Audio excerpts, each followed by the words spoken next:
Oh. Am I heard? What's that? I just wanted to make sure my mic was on. Yep, it's working. We're actually going to get started here in a couple minutes. We're still waiting for a couple more committee members to show up so that we have quorum. But in the meantime, I can walk through the rules, procedures, and preamble that we have. So that hopefully when we have quorum, we can call to order and get rolling. So this Great. is the November 16th, 2023 meeting of the Ohio City Design Review Committee to go over the virtual meeting regulations and procedures. All meetings shall be conducted according to Robert's Rules of Order. Actions during the meeting will be taken by roll call vote. Recusal due to a conflict of interest should be stated for the record prior to the start of any presentation. Committee member will then leave the meeting for the duration of the case discussion. No presentation submissions will be accepted after the deadline. The chair will call the meeting to order and ask for a roll call of the committee. The administrator will introduce the first project and provide some background information if applicable. Then the meeting will then be turned over to the applicant to proceed through the presentation. Each presentation should be completed prior to questions and comments from the committee. Once the presentation is concluded, the administrator will read any received comments. The committee will then begin deliberations and project review. Please use the raised hand feature if you'd like to speak. After deliberations and review concludes, the committee will render its recommendation and vote. After the vote, the applicants may leave the meeting and the administrator will introduce the next project. All projects will follow the same format until all projects are heard by the committee.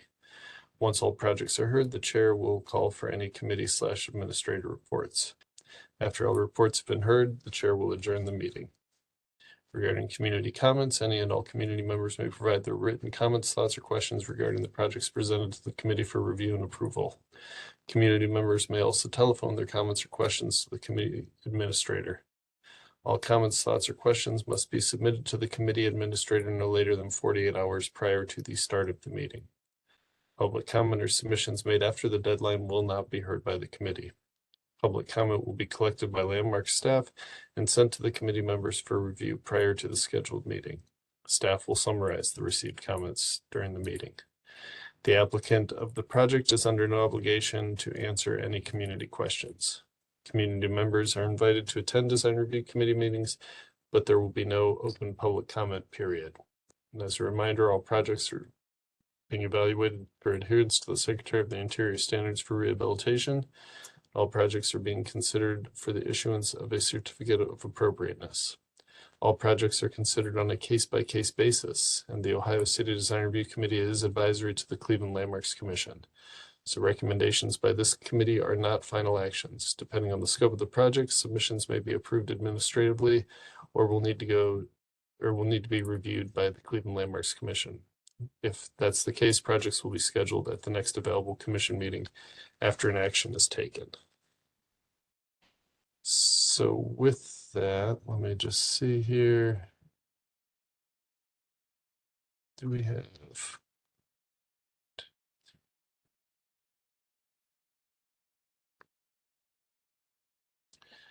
It's like we're still up. It's like maybe now we have quorum, but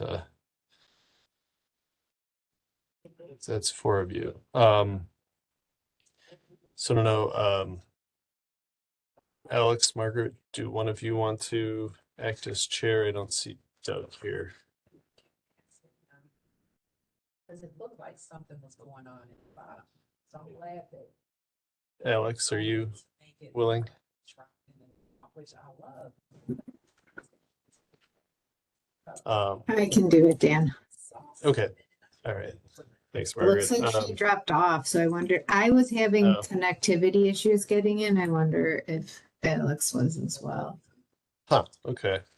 So let's see. Here he comes Okay, back. he's back now. Give him the opportunity one more time, otherwise. All right. Alex, I think we lost you there for a second. Were you willing to chair? Or? So I'm glad. But at least now, if he's still having connectivity issues. Okay, I will take care of it, Dan. Okay, thank you. So I guess with that, did we lose him again? Come Yeah. on, Alex, we need you for quorum. He's here, he just can't.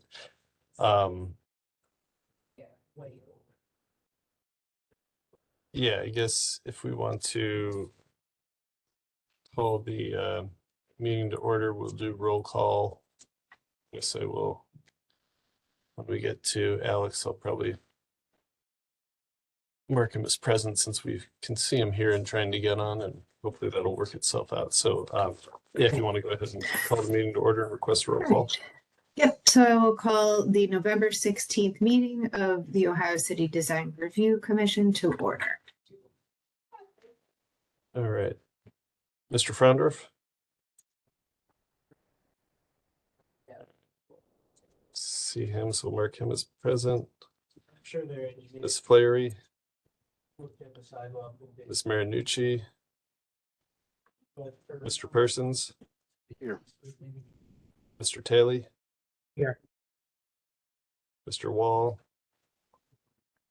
And Ms. Land. Here. All right. Chair, we have quorum. So we'll get down to business with our first case being case number OC 23-46 2519 Detroit Avenue. This is Land Studio signage. We have Joe from Land Studio here, and this is a project that you guys saw in concept a few months ago. And there were no significant concerns that I had noted. So, Joe, if you want to walk us through the proposal, let me know when you want me to change slides, and we'll go from there. Thanks, everyone. Yeah, so we presented this for conceptual actually a while ago now. So I think what the group wanted to see were specifics on how the piece was going to be affixed to the building and exact dimensions. So if you can go to the next slide. This shows where our office is located, right next door to Lecco Coffee on Detroit Avenue in the old beauty parlor storefront. Right there. Okay, next.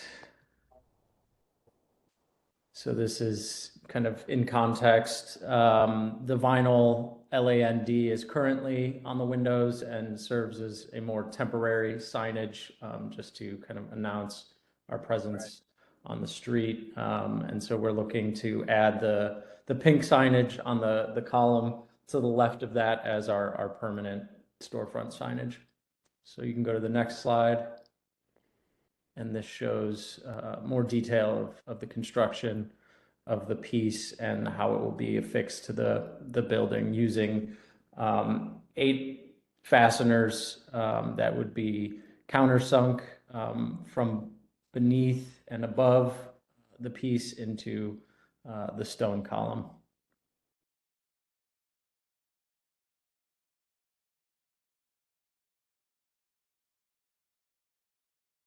And I believe that is everything. So happy to answer questions.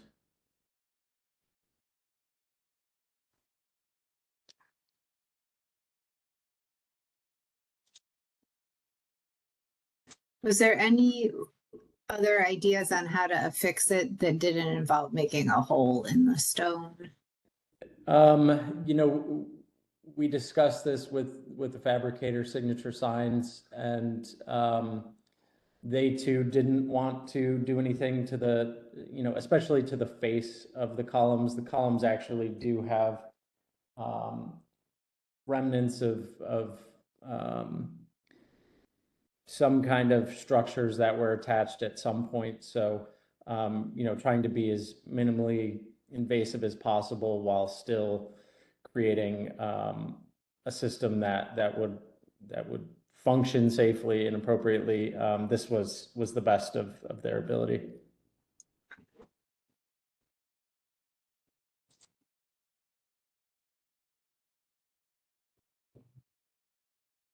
We did explore if there was anything behind behind the column or to the side of the column that might serve as a different substrate, but it's mostly window, so we didn't want to, mess with interfering with any of the window panes.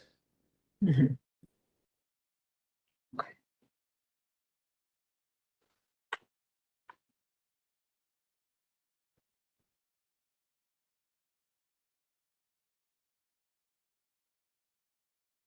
I think it looks pretty nice. How many squares are you using there, Pat, for that column?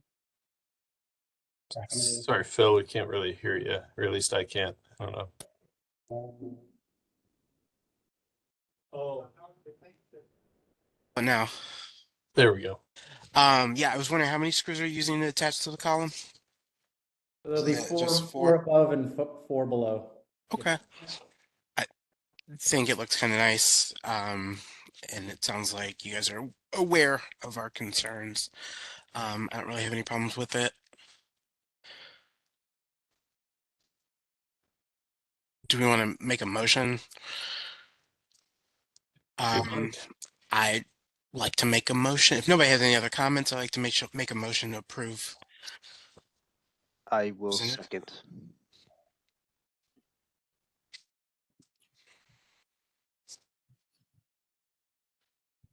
Is there no other comments? I'll go ahead and call a roll. Mr. Frandorf, yes. Ms. Marinucci, Yes. Mr. Persons, Yes. Mr. Taylor, Yes. and Ms. Lamb. Yes. Madam Chair, the motion passes unanimously. So Joe, my office will be in touch with next steps, but essentially, apply for a permit. You're good to go through us, because I don't think you need any variances, but I'll double check and get back with you on that. But Okay. Thanks, everyone. all right, thank you. All right. All right, next up we have case OC 23-57, 1921-1923 West 25th Street. It's the Nate's Deli building, as most people know it.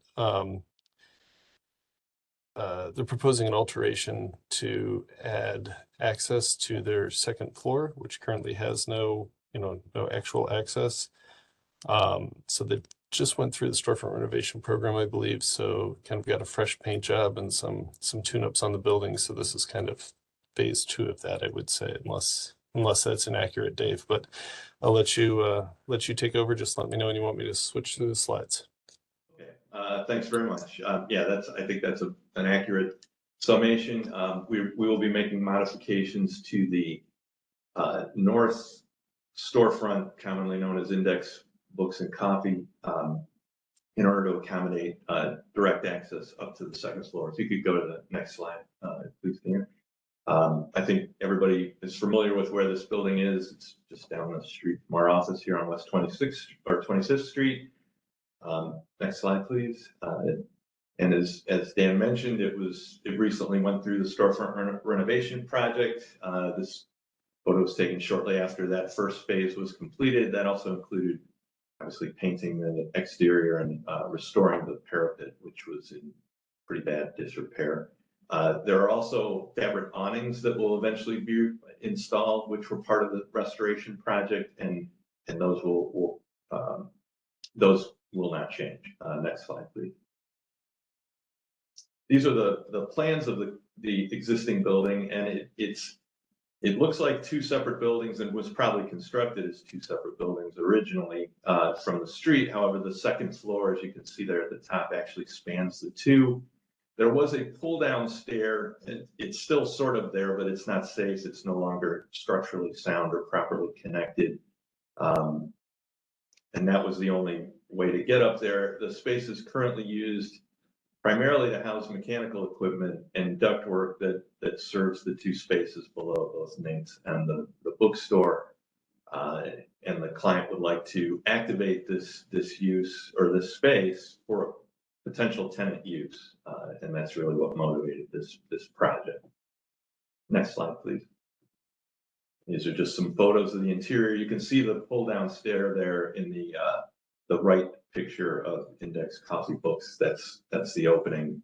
But nobody actually uses that to get up to the second floor. The easiest way is to get a ladder and climb up onto the roof of Nate's and in through the back door. But at any rate, and the next slide, please. This is the actual interior of the second floor. You can see that the owner had previously done some repairs to the roof structure. Also included in this scope of work, obviously, would be getting the mechanicals that serve the first floor out of this space, and then reinforcing the floor because it does not meet current code for loading. But ideally, all this work would be done from above. And then goal is to essentially white box it. He doesn't have a specific tenant at this time, but he wants to be able to make this space useful for one. Next slide, please. And these plans just show how we would propose to insert that stair. The stair would actually come up on the south side of the Index bookstore. And so because that storefront currently has a center recessed entry door, we obviously need to replace that to put in a new door located at more or less the center of the second floor. This was done for two reasons. The central stair location was to allow for the possibility of two separate tenants and also to minimize travel distance to that stair because it is the only means of egress from that second floor. And the building is currently unsprinklered, so travel distance was also a concern. So to balance that, we proposed the new entrance for Index Books be offset to the north side to restore the symmetry of the storefront, just now with two doors instead of one.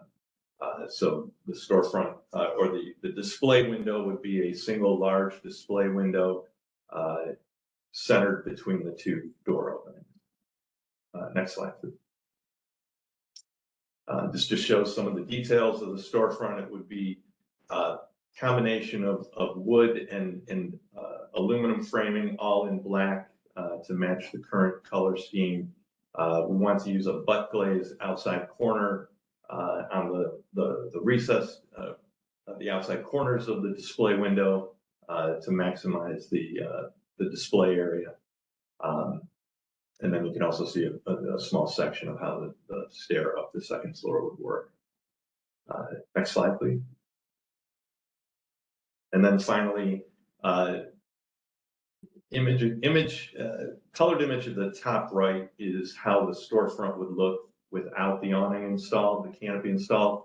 We plan to reopen the transom and put in transom glazing above in the upper part of the storefront as we imagine it would have originally been or closer to it. And this will eliminate some of the painted plywood panels that are currently there today. And then the lower image shows with the canopy awning installed once again. Color schemes do not change. Storefront is all in black. Canopy has a black fascia with white screen printed signage and a charcoal gray deck.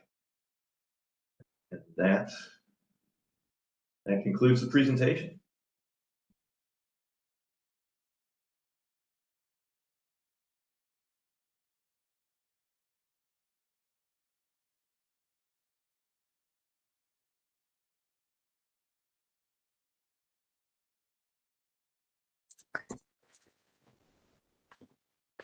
The way it's drawn, and I think it looks like this in the picture from what I can see, those lower panels, they are different sizes on each of the two storefronts. Is that correct? Different heights?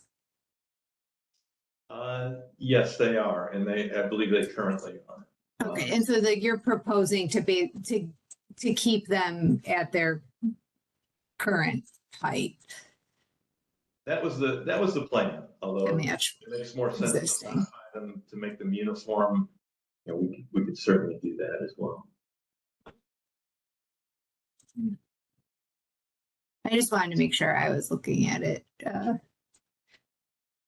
correctly.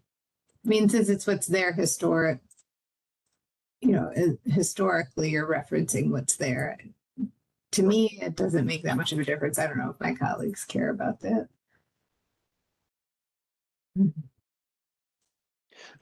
I personally don't kind of feel strongly one way or the other if they need to align. I think it's kind of the nature of an urban facade like this, that they could go aligned or misaligned. I do have one question. I apologize if you did say this already. Is the material of that knee wall, is that wood, painted wood, or is that a cementitious board product?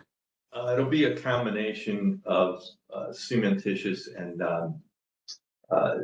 something a little more rot resistant than wood. Okay, that's why I ask, yeah. Yeah, definitely. And I think that was part of the original plan for the storefront restoration. However, when they realized we would be making significant modifications, they reeled that back temporarily. But that is the plan. Yeah. Okay, yeah, that would be my only comment, is to make sure anything that hits grade between these two new entrances, especially, is rot resistant and or cementitious product. For sure. I don't really have an issue with the knee wall. I was curious. You said the reason why you went with the center stair, the stair in the center of the second floor, was because of the travel distance as opposed to the north wall. That was part of it, yes, and also the ability to more easily subdivide the space into two potential tenants if that became. Oh, got it. And then so it would probably be still some kind of retail upstairs. You know, not sure. Could be an office type use. Okay. He's also contemplating, single family dwelling up there. Right now, it's just a white box. Gotcha.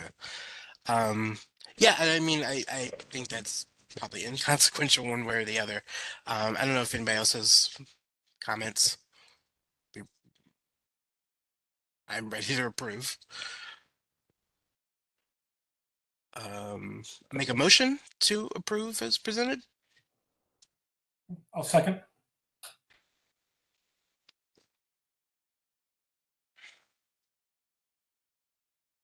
If there's no further discussion, Dan, you want to call the roll?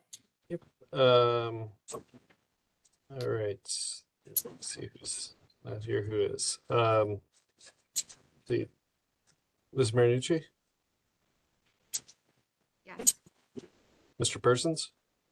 Yes. Mr. Taylor? Yes. Mr. Frondorf? Yes. And Ms. Land? Yes. Right, the motion passes unanimously. Excellent, thank you. All right, congratulations. I'll be in touch as far as next steps. I don't know if you guys have a permit pending for this one yet. We've submitted, but I'm not sure of the status based on, going through this. Will you be able to do this administratively through Landmarks, Dan, do you know, or? That's my plan. Since there were no real issues raised today and it's pretty straightforward. I'll probably just handle it administratively. We can connect. I will, yeah, I'll email later today and we can finalize all that. Thanks very much for your guidance and your time. All right, thank you, Dave. All right, next up we have case OC 23-58, 1866 West 25th Street, the old, I guess, Ohio Savings Bank. We have Flagstar. We've got Steve Kirkpatrick here from All Signs and Designs to make presentation, and I guess it's so two presentations. I assume you want to use the most recent one, Mr. Kirkpatrick. Okay. Yes. All right. I guess I'll hand it over to you. Just let me know when you want me to advance the slides. Okay, as you know or may not know, Flagstar Bank is buying or has purchased Ohio Savings Bank, and this is re-signing the location at 1866 West 25th Street. So what you have are the proposed signs. The first slide, I guess we can go to. Well, that's the site view showing the location of all proposed signs. Most of this is a sign for sign change out. No addition of any signs really. Next slide, please. And that's just the color board showing Flagstar's proprietary colors, logo, and the lockup with the name. They prefer to use the black with gold. Next slide. On this slide, we're showing the existing Ohio Savings Bank wall sign to be removed, the building facade patched. That was originally presented as a replacement, but the client would like to remove that wall sign. Next slide, please. There's an existing blade sign on the building. The proposal is to remove the Ohio Savings Bank internally lit channel letters and repaint the cabinet and install new Flagstar logo and letters just on the vertical component of that sign. They're flush mount face lit letters, much like what is up there today in the cabinet black with the white letters and gold logo is shown on the slide. Next slide. There's a existing illuminated wall cabinet. I believe this is the long side of the building, which I'm going to say, hopefully not erroneously, is east. I can't get my computer to wake up, but the bottom line is that wall cabinet is just going to be refaced. The acrylic face pulled out and a new face put in with the Flagstar logo and name on it. So this is on the side, the North Bridge Avenue. That is the north side. I'm sorry. Yes, correct. Okay. Thanks. I couldn't get my computer to wake up to tell you for sure. Next slide, please. The remaining signs, for the most part, we've got existing parking signs for ADA. That's what that slide is, just replacing the face on the single ADA sign. The next one are replacing the visitor parking signs that are mounted to the fence along the parking lot on the west side. Next slide, please. That's the existing ATM. The proposal is to reface the header panel, the top panel, with a new sign face and repaint the remaining part of the surround, the black and gold, to match the Flagstar brand. Next slide, please. These few I may not should have included in there. Once all of the new signage is permitted, manufactured, and installed, what a lot of banks like to do, as you probably know, is this would be a cling material that's much like a very strong Post-it note type of glue, and it would go back up on the new signs to continue to advertise as Ohio Savings Bank until the unveiling date, which is somewhere around February 15th, thereabouts. That the intent would be for Flagstar Bank to unveil all of their signs, kind of like a light switch unveiling. This erroneously shows a temporary sign up there. I'm not sure that this particular one would go back in place since that sign is a removal. The next slide would show, the next few slides will show those temporary cling signs going up over the new signs until the unveiling. And I would imagine the signs would install from the time we permit till we are able to manufacture and deliver the signs is a couple months. So I'm thinking around February 1st. The temporary cling signs would go up, and then at the unveiling, they just simply pull off the sign. They release, the glue releases. Same thing on the parking signs.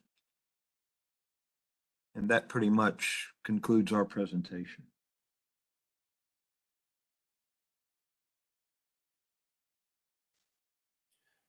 So is the existing Ohio Savings Bank sign staying and you're just repainting and reapplying the new logo? Yes, sir. And then in the image on the left there, we see the old neon bands. Are those being removed or are those staying? I don't see them on the image to the right. The neon bands are being removed because to install the letters and remove the letters, the neon has to come off. And neon is, as you probably know, it's a dying art, neon, good glass benders. So the client elected to forego the neon in the new look and just take the letters and neon off and then put the Flagstar logo in internally lit letters on the vertical member of the sign. Hey, Dan, could you scroll to the first slide, the very first slide? Oh, I'm looking at a different version then. Was there? Yeah, there was an update, I guess between when I sent the agenda out and today, they revised some things that seemed, I guess, different enough that we Okay. thought we should include them, specifically that sign in the front going away. Okay. Well, the one, Steve, the one I'm looking at has the logo and also has the neon Yes. lights remaining. And it Yes. looks, I'm no expert, it looks like it would be feasible at least to consider that based on that image alone. Well, the only reason for taking the neon off was purely related to accessibility to removing the letters, because I believe the panel has to come off and be reapplied. And from what I'm told, that fundamentally to get the old letters off and reinstall the new letters on the vertical part, that the neon was in the way and would get broken if they tried to remove it. So the decision was made to present to revamp the plan to take the neon out. Is there a way of just simply removing the neon bands, replacing the sign, and then just putting it back on? It doesn't have to be functional, but the neon in that sign is an integral part to its character and its history. Let me ask this question. If I understand that, is it more putting the neon tubes up or the yellow stripes? Well, it's the neon tubes that are a defining characteristic of that sign Right. era. And again, it doesn't have to work. They don't have to be lit up, but just replacing them in any way that you would have fixed them. Because that is, I think, one of the defining elements of that sign there. And if we're going to keep it, I think we should keep the defining element to it. Okay, and I guess to clarify my question, if a facsimile of the neon were applied that was not bent glass tubing, I think the neon will get, the neon that's up there is so old, it's gonna get destroyed to do what we're doing to the sign. Would you accept something that looked like a neon tube or that was a channel, surface mounted channel that was a facsimile of the neon and put the striped element back into the sign? Or does it have to specifically be the glass, which when it's unlit, you know, do you see where I'm going with that? Yeah, I see where you're going. I mean, obviously keeping the original glass is a real strong preference. I guess it would depend on the materiality of the facsimile and how it looked in a rendering. Yeah, if I can answer the question. If I could throw a monkey wrench into the question a little bit too, did you explore kind of a 12-volt LED, kind of a modernization of neon lighting in this we as a didn't. replacement?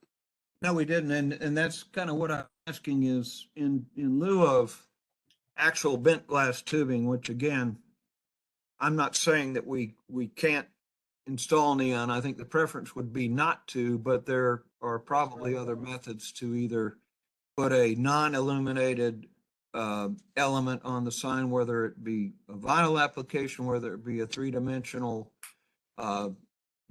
painted channel or something of that nature, or something other than glass. And I'm not saying we can't do it. I've been told that physically to revamp this sign, that the neon has to come down and it's going to be destroyed in the process. So Cleveland has neon sign makers. and I'm not saying that there are no sign vendors, because Las Vegas is full of them. Well, I mean, right here in Cleveland, you don't have to go across the country. Right No, here in Cleveland, there are people who do this work. Well, and understood, and I guess I'm merely relaying, what conversations took place without me. if the committee decides that they want neon back on the sign, then my answer would be, we can put neon back on the sign if that's the only way to get approval and move on to permitting and move on to getting the sign, the signs manufactured and on the building. So I just wanted to explore if there were other methods that were short of, bent glass neon that would suffice, that had a similar look, but we'll obviously do or try to do whatever it is that the board approves. And we appreciate that, Steve, but you've only heard from me. That's my preference, is to put neon back, but I'll let you hear from my colleagues, so you're not just Yes. my perspective. Yes. Mm-hmm. I like Chris's idea of like the strip lights. I'm not sure if that's something that you've looked at as a easier application, or even a more even a modern version of the neon lights. I have no doubt that when you're removing those black panels, that those lights are coming down, and anyone can and will break them.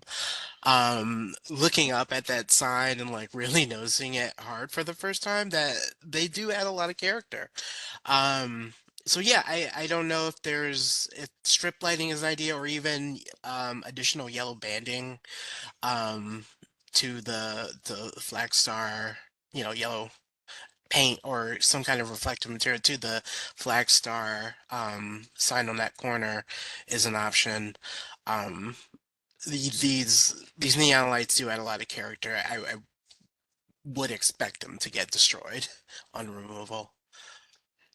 Yeah, and I think I need to embellish what I've said, that the sign is intended to remain in place as it's revamped, and I'm just not sure with the sign not in a shop, an unusual sign such that that this is, that the intent is to take that sign off of that building and take it to a shop so that a neon vendor can adapt, custom glass to that sign. So that's why I asked the question about, whether we could apply, something that was a facsimile of it. Of course. Yeah, Yeah. of course. I'm open to any alternatives, like I said, including the strip lighting or any kind of reflective material or paint even, or just something to reconcile it with the previous version. That's all I got. So I think my position on this would be, I fully understand and can appreciate that this neon is going to be damaged when it's removed.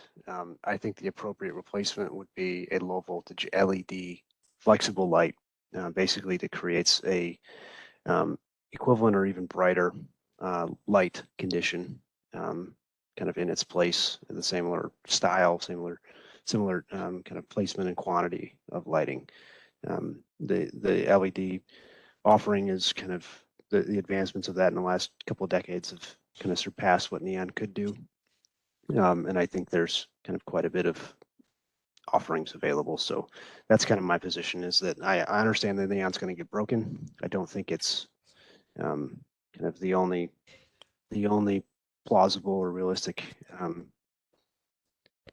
replacement is to put neon back on there. But I do think that LED facsimile would be the appropriate piece to put back onto the sign in its place. All right. I have a different question on page, I think it's 11. When I'm looking at where there's, oh, right, Dan's is different than mine. On the version I have on page 11, it's the Bridge Avenue side. I believe it's the north side. Okay, yes. So on the version I have, the Ohio Savings Bank is outlined in red and it says area of wall repair. And I just wanted to double check that that was just a reference to the sign and that there's not actually any repairs being done to the stone. Now, and that's inappropriate because this is a face change. And Right, and you're that- not even taking that sign off of the No, wall, this is is my understanding. Yeah, the scope of work is manufacture and install one set of push-through letters on a new Okay. face panel. So yeah, to answer your question, that's erroneous. There shouldn't be any building repair on that, just sliding a new face into that cabinet. All right, great. I do appreciate actually how much reuse you're attempting to do here. It's nice to not throw these things straight into the landfill to put up something very similar. So I appreciate that.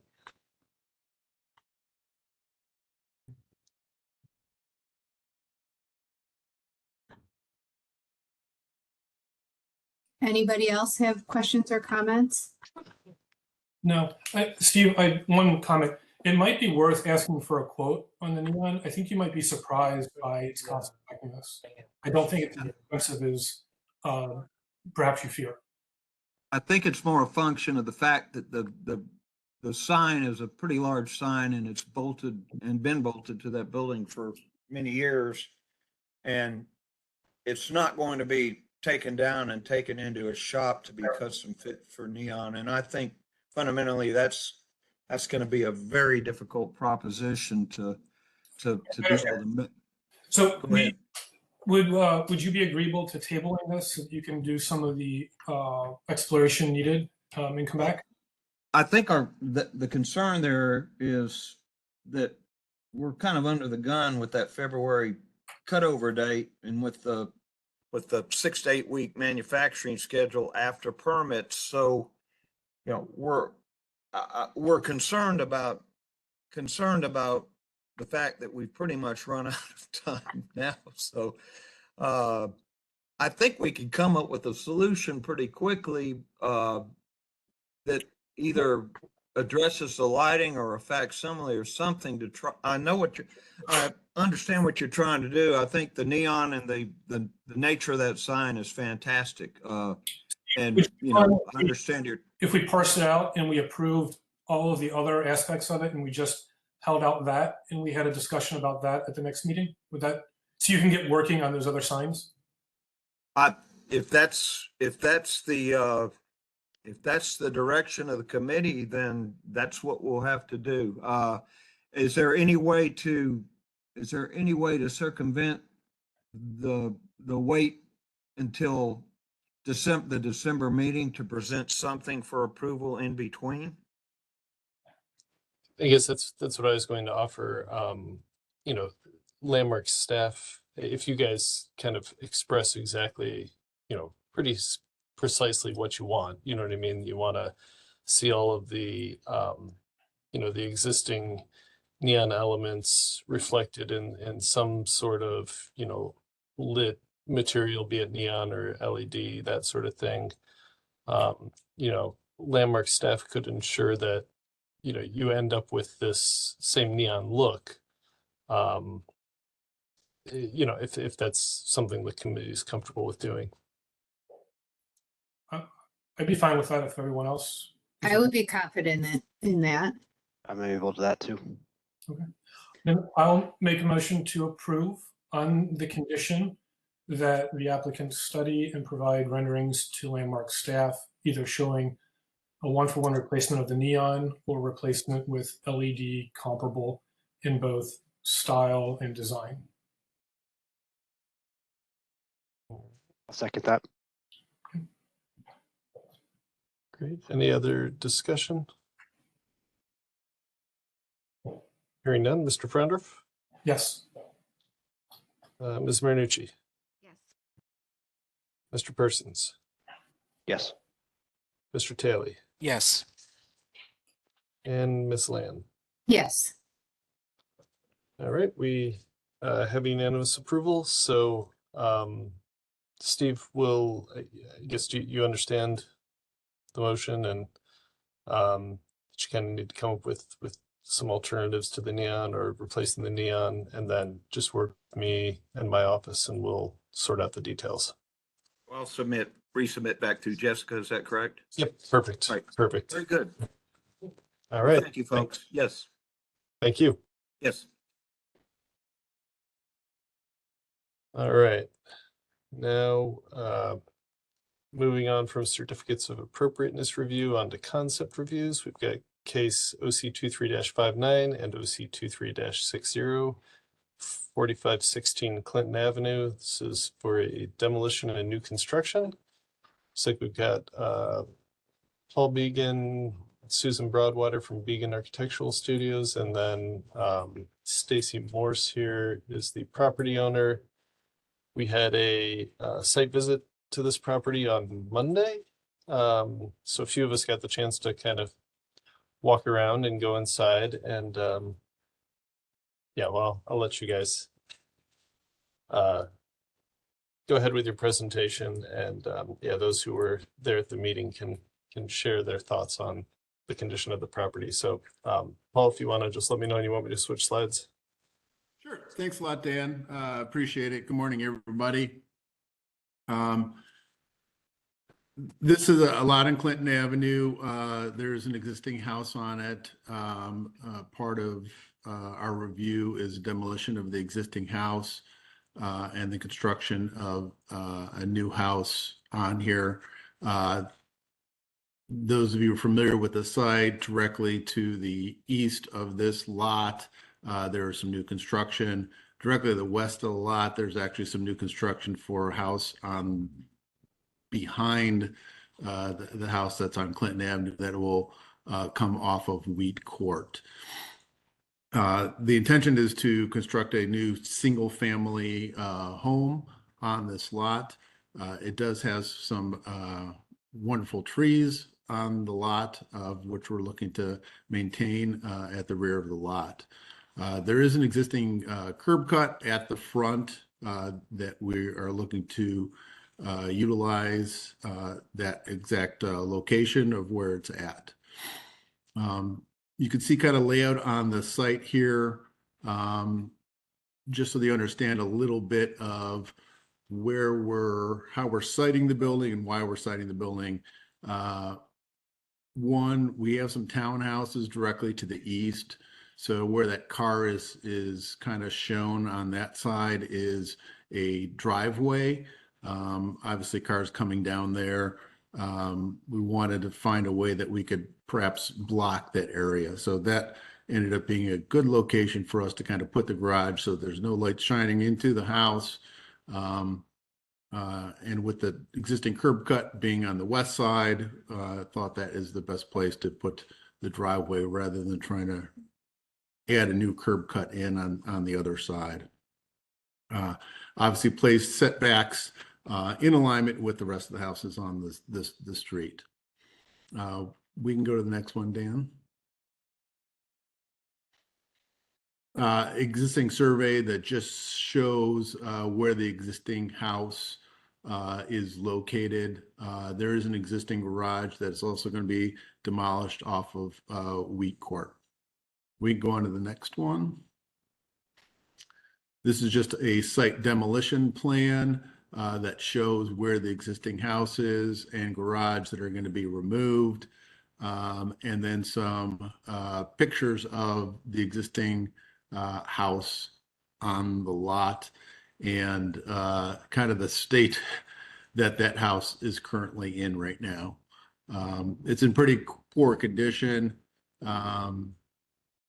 Yes, we have saved houses in worse condition than this, but given kind of the layout of the house, the amount of money that would need to be put back in the house to bring it up to what it needed to be, and plus, I'm sure Stacy would mention as well too, she wanted to do something a little bit more contemporary on the street, similar to a house that's directly across the street from this.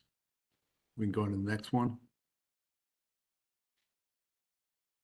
Again, these are some context photos so that you can kind of see what is happening. On the west side, you could see where the new construction is being put in. On the east side, you could see that house is actually new construction on there. The townhouses are behind it. And then across the street is the more contemporary house that Stacy and her husband wanted to be more in alignment with. We can go on to the next one. So this is the proposal for the design of the new house. Formally, we are looking at something that is massing wise very similar to some of the other houses on the street. There's a nice Italianate house across the street, and also the newer contemporary house across the street, you know, that has a larger bay in the front, and front porch. I think we moved one ahead there. Dan.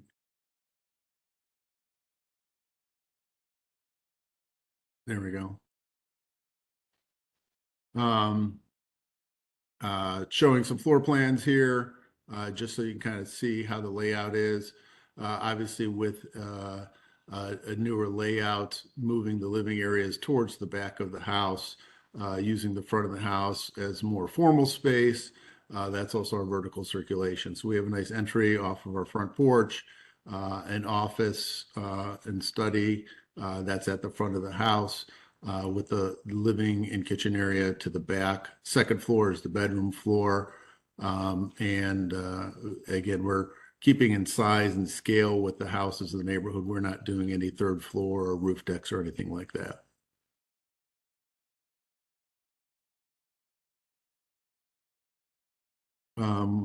We can go on. These are just elevations. I think probably the rendering tells a little bit more, but again, using a couple different materials, using some fiber cement siding, similar to lap siding on it, some wood fiber cement siding, and some fiber cement panel that we're using for kind of the taller piece to anchor that corner. I think that might be it. Let's see what's next. Yeah, that's all I have here. All right. It's probably best, I don't know if you want to go talk about the demolition first, maybe go back to that site plan or some of the existing pictures of that house as a first step before we talk about the house. I know there's kind of two steps involved with this. Yeah, we actually, it'll end up being two separate case numbers. Because we're not taking action today since it's just concept review, so it'll just be feedback from the committee. When we do take action on it, you know, when it comes back after it's been the concept for to the Landmarks Commission, we'll treat the demolition and the new construction as separate agenda items. So for now, yeah, if the committee wants to discuss those separately or kind of together, or just have, you know, one big discussion, that's fine. I did want to share, we had one submission of public comment for this project, which was shared in the Dropbox. It's just from someone who lives around the corner from the property. They feel that the existing house is fairly unremarkable and have no issues with it being torn down. But they did have an issue with the, I guess, the design, the style of the new building. They talk about the kind of context and particular architectural style of the neighborhood in this block in particular, and feel that it's pulling too much from the kind of outlier new building across the street instead of the historic buildings in the home. And I guess it sounds like they felt it looked a bit ex-urban, med spa, I guess a little more like an office than a house was their feeling. So so no issues with the demolition, but just thought that the new construction should be a little more contextual to the historic properties in the neighborhood. So with that, yeah, Paul, unless you've got anything else to add presentation wise, I'll let the committee go after it. No, I think that's about it. Obviously, any questions, be happy to answer. Can I? Go ahead, Margaret. I was just going to say, I'm sorry, I was not able to make the demolition site visit. Was there anything shared by Landmark staff in terms of the history of the house. Sometimes we get a report from landmark staff about these proposed demolitions, and I'm wondering if there was anything. We haven't turned up anything of particular interest yet. You know, we're I guess looking into its history, but so far it seems, you know, fairly typical, nothing remarkable. The house is in, which I'm sure Alex can attest to as he was there. It's in rough shape. It's a weird, you know, it looks like there've been some alterations, some areas that you know, appear to just be, you know, still standing out of habit. So it looks like they kind of extended, they switched the roof line around at one point. It looks like they just cut the, you know, cut the end off the roof and changed the pitch of it. And you can see rafter tails being used as joists. And it was, yeah, it was one of those ones when you first walk in, you're like, yeah, you know, I've seen worse. And then the more you look around, Yeah. you're like, this is just weird. This would all need to get rebuilt. So it's, I think like Paul said, yeah, you know, could you fix it up? Sure. You know, you could, enough money fixes everything, right? But this one does seem like a good candidate for demolition. So, you know, staff is mostly just concerned with, you know, assuring that whatever, you know, would replace this house is contextually appropriate to the neighborhood. So. Well, Margaret, I was there for the walkthrough, and as both Dan and Paul have mentioned, we have seen worse. Everyone on this committee has seen worse. And what draws my attention to is 4010 Clinton, one block to the east. And they're a house of comparable age, comparable style, comparable condition. In fact, 4010 was in worse condition. It too had altered roof lines. You could look up into the rafters. It too had an altered pitch that had been added at some point in history. And to date, it has been gutted and renovated and fixed, as has 3406 Clinton, gutted and renovated. 3101 Clinton, gutted and renovated. 4201 through 05 Clinton, gutted and renovated. 3802 Clinton, gutted and renovated. 3806 Clinton, gutted and renovated. 4604 Clinton, gutted and renovated. 4308 Clinton, gutted and renovated. In each instance, neighbors of Clinton Avenue, and I could go broader, the entire historic district, have worked to comply with the historic guidelines and to preserve the historic neighborhood. So my question to you is, Paul, why shouldn't you? I think it's really the preference for the owner not to spend the money to refurbish this house. It's rather unremarkable in its character. Yes, it's an old house, right? I'll give that. But in of itself, there's not any architectural features that would, for me, and as you know, I do preservation as well too. We have a project coming up that we'll present to probably beginning of the year, where we're at with it, that has a little bit more features to it, that makes it worthwhile. Again, this is really a background house. Yes, again, it could be fixed up, but even if we fixed it up, the amount of dollars that we need to put into this thing, and end up with a house that's still kind of blah, just because of the lack of the architectural features on the house. Personally, I think the house is also a little bit too close to the street. If you look at the rest of the houses on the street, they do have more front porches and things like this. The fact that the massing of this house is up towards the front of the street is, you know, there would be no front porch on here. There's just a side porch on here. So that's kind of really what again, those are my comments back to it. Why not? One, it costs less to tear it down and build a new one than it would be to fix this one up. We have had some contractors walk through it and kind of give us some ballpark estimates on those things as well too. So.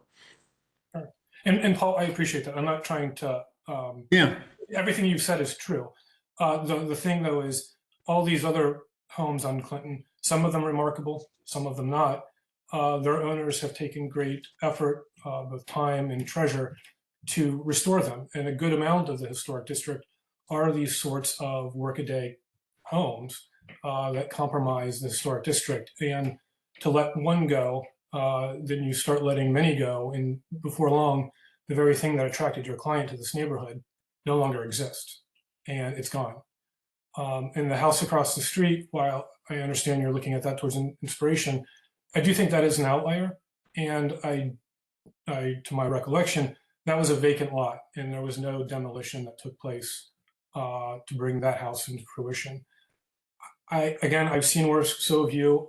I'm not trying to make your client go through a financial headache, but it is a historic district, and I think we have a duty to that district to preserve what we can. Even though it looks ugly now, it can look beautiful. And I would draw your attention to 4010 Clinton, very comparable home, both in square footage, in style and age, and in condition. And that has been brought back to life. And I toured it recently, and it's beautiful inside, and it would make a wonderful home for anyone. Thank you, Alex. So those are, if we proceed beyond that, I'll give my comments on the proposed new structure, but I think I'd like to limit it just to the demolition at this point.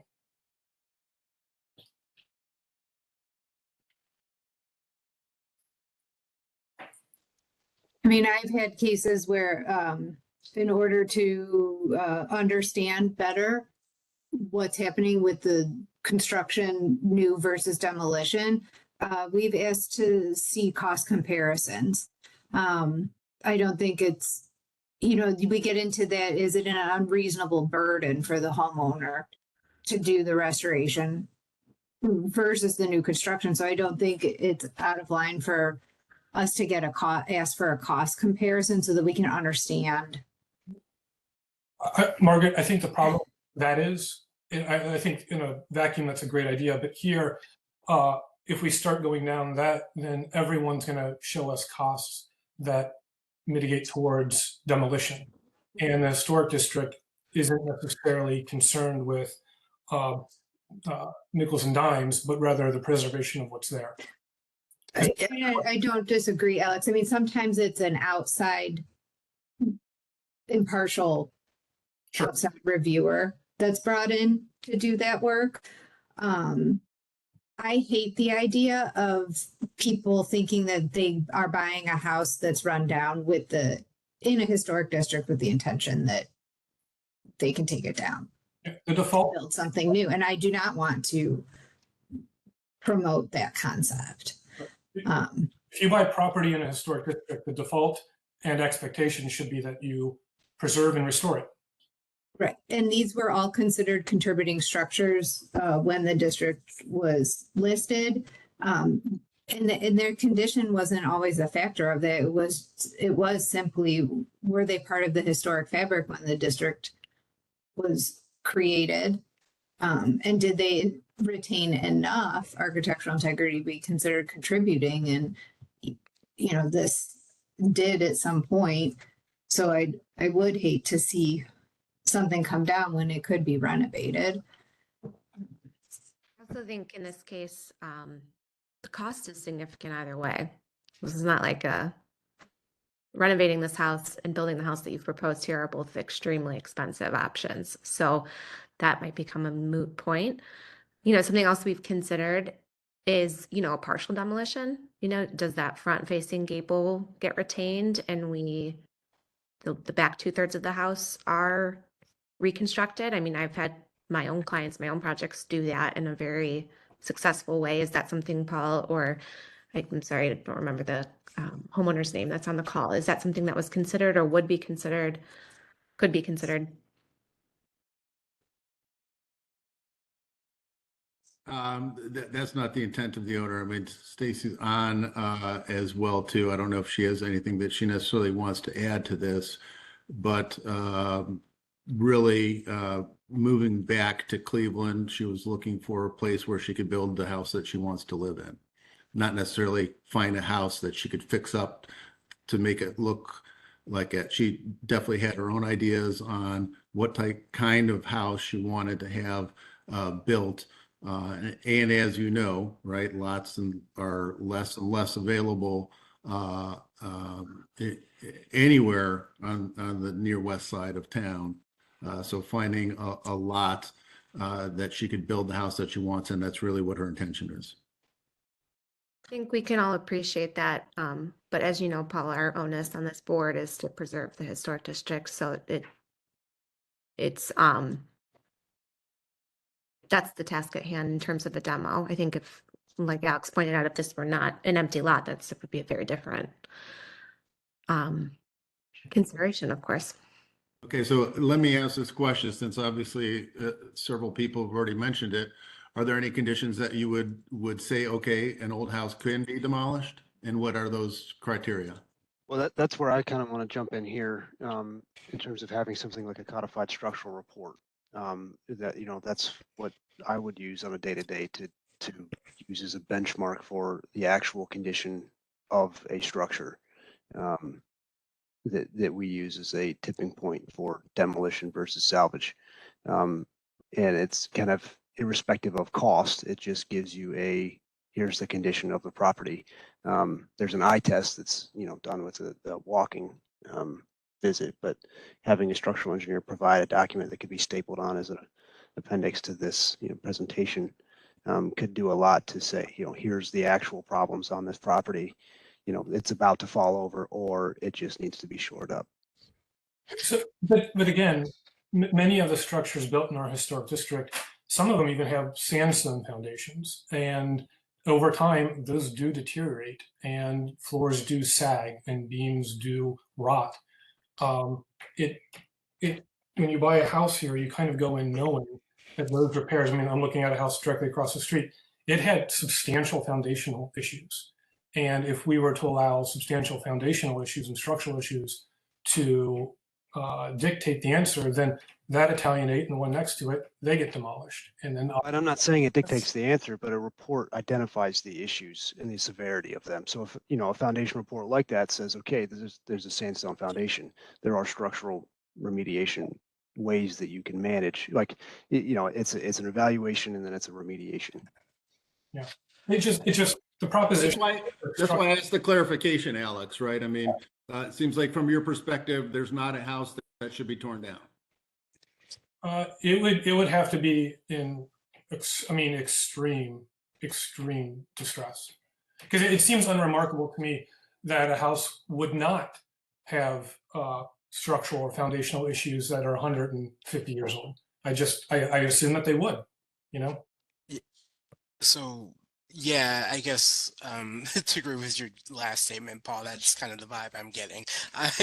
That we're in this place where these any home in a historic district can be torn down. I am kind of on the complete opposite side of the fence. I mean, I don't know what this house, keeping this house as is kind of getting us. I'd imagine for a person moving in, they'd probably want something that like conforms to the size of their family or their growing process or all these other things. I have no problem with this going away. I would ask though, are there any historic photos of this house in the neighborhood in the context? And if there, if there were any additions or if there were things that occurred after a certain point, if we were able to see the original, it might lend itself a little bit better to wanting to be preserved and restored. But as far as keeping this house as is, I agree. I don't know what it's contributing. And I also think that the place that this is in, with all of the, there's a lot of new stuff going up like adjacent to this house, like, and not all of it is great. And I think a lot of it probably did get by without any sort of like nice, like formal review. And so I think we're dealing with a situation where the neighborhood is growing and it's progressing and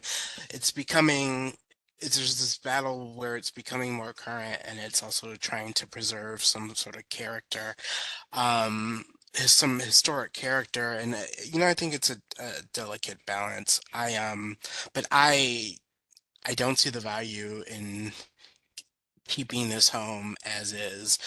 I do think,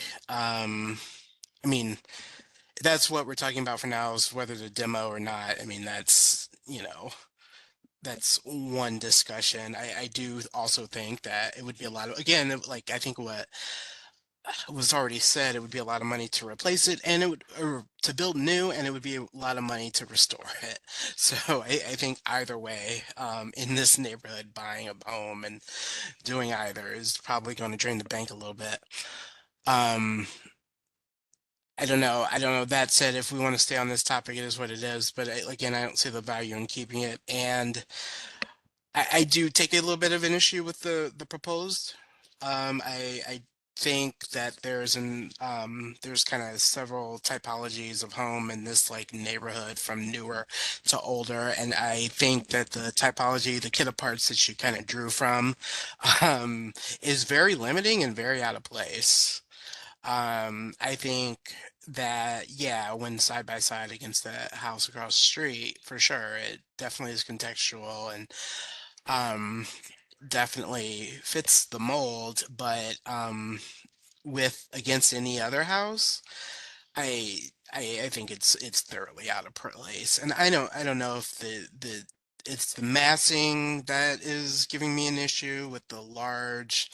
I just lost the image of it with the large like wood um yeah, there we go. Yeah, with the large wood 7 out front. I don't know, and the fact that it's just like a massive box in the back. Not that that is of any of our concern. Um, I just think that the kit of parts you drew from is not contextual and not really appropriate for this neighborhood. I do think a lot of things are going up and they kind of have this vibe to them. They kind of have this like style where it's, you know, with the simple sort of masses against one another, but I just don't think this is getting it for me. And I think there's a way to be contextual, and I think there's a way to be historic and like reference the neighborhood that doesn't involve that might satisfy kind of everybody here. Um, but I don't think this is it. That's all I got. Um, Paul, I want to zoom in on one comment you made on kind of the demolition. Kind of, it's a background building of this neighborhood. I would agree with that. Um, uh, but this new proposal is kind of it's very much a foreground building, in my opinion. It kind of, you've made the leap from a building kind of the context that kind of presents itself as a field within the urban fabric of this neighborhood. And now this is very much a, kind of a foreground, loud representation of that modern aesthetic. And that's where I think it's a misstep. Not necessarily that the materials are wrong or inappropriate. I just think that the overall composition is too much of a good thing in the way it's trying to reflect what's across the street. And because it's too loud, I don't think it's of the neighborhood. And I think kind of a more understated approach or manifestation of this palette could be more successful if it were to come before us, kind of another iteration. I'll echo Christopher's statements. I will also say that while there is a curb cut there, there's also an existing garage in the back demonstrating the ability to use the alley. And I could never approve a design that has automobiles entering off of Clinton when there's an alleyway giving access to the property. And the driveway could come in and even meet the existing or the new driveway without harm to any of the trees. Okay, but I would like to go back to the demolition. We are all on this board and charged with the protection of the historic district. And by most people's admission, including the applicants on this call, we've all seen worse. And we know we've seen worse. And I think it would be a tragic mistake for us to allow demolition of this to go forward. And I think it would set an awful precedent. And I think we would be derelict in our duty that we serve on this board.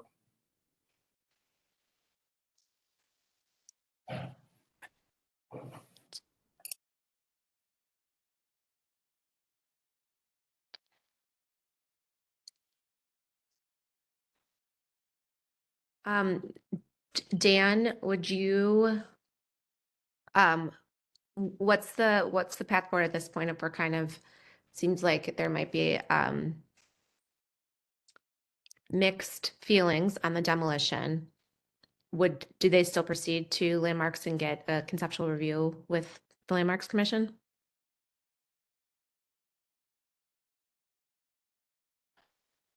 Dan, you're on mute.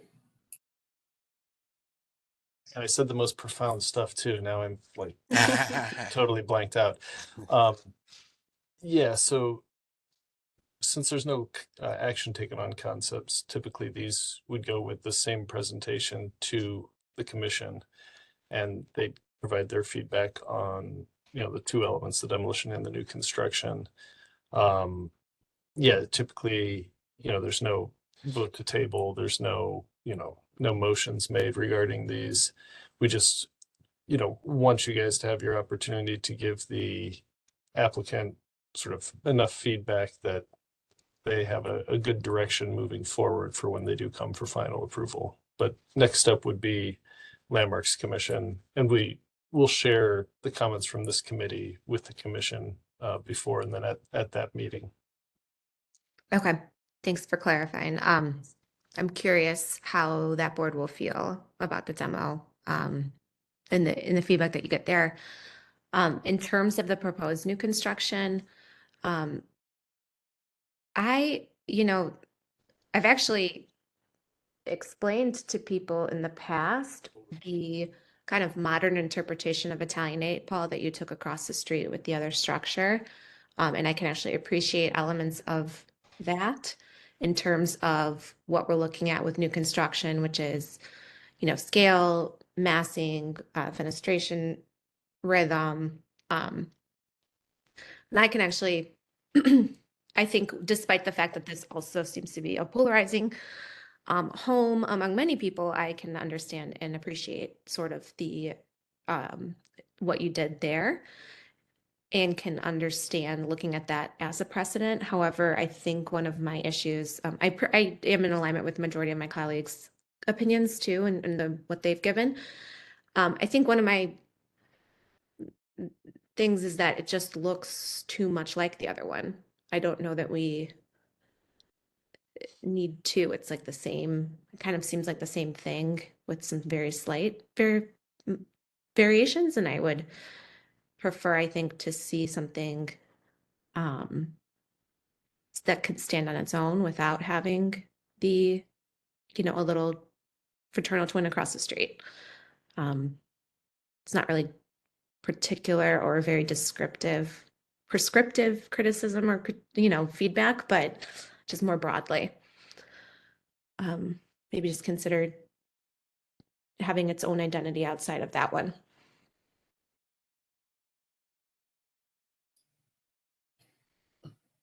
Thank you.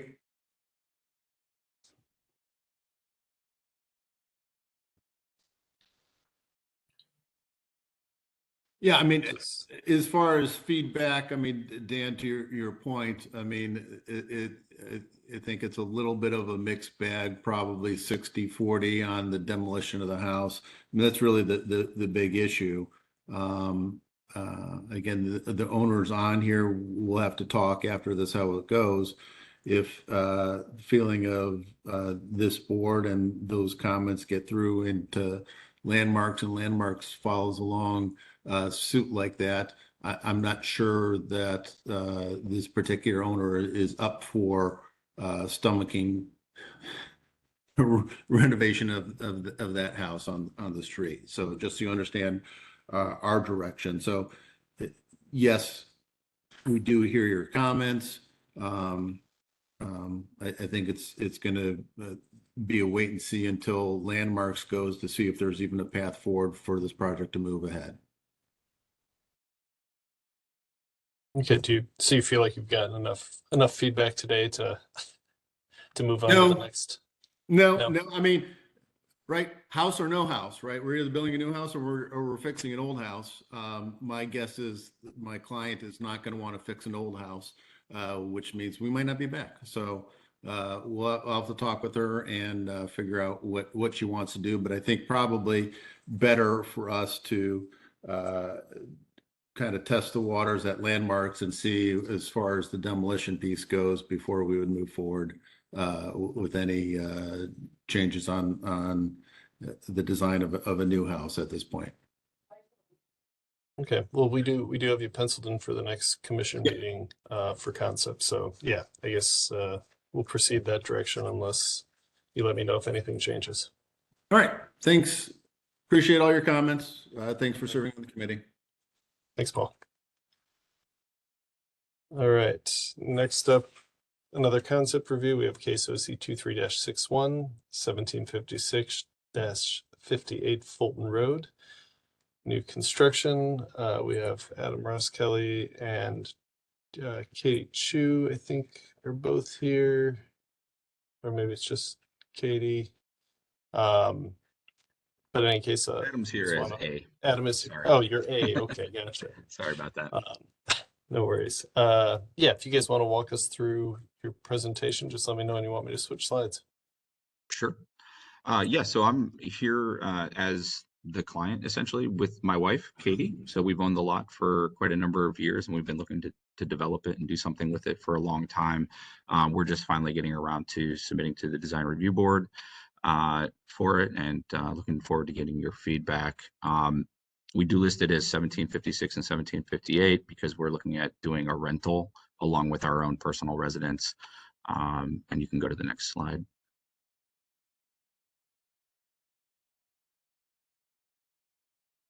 So just site location maps. So we are south of Franklin Circle. You can see that on the left there, kind of the relative proximity to Franklin Circle there, just south of it. And the image on the right, just outlining the actual lot. So it is a very long, narrow lot, an existing 32-foot wide lot and roughly in the ballpark of about 175 feet long. You can go to the next slide, please. And that's the historical map. It just shows the elongated form of the site.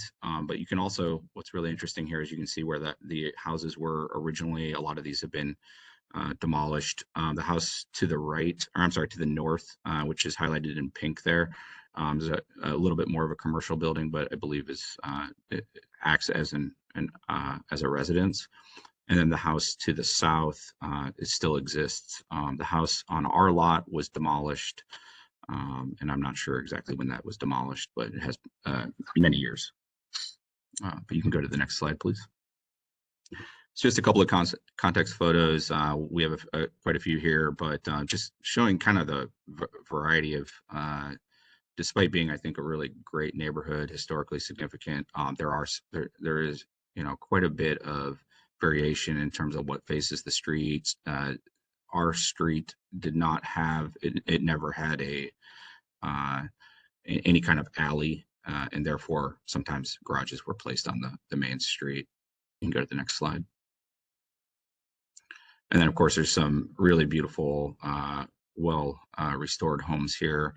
Some vacant lots that are used practically as parking. You can see on the top left image, and then a nice kind of renovation on the top right image of a historic commercial style building used as a residence with garages added towards the back to kind of make these old historic lots work for contemporary living. You can go to the next slide. And then these two slides do show our lot. Our lot is the vacant lot in the center there. Just you see the shrubs. So in between the historic Italianate on the left and the brick building on the right. Sorry if that's not Italianate. I don't actually know. And at the bottom image, again, in between the kind of orangish building and the brick building there. Go to the next slide, please.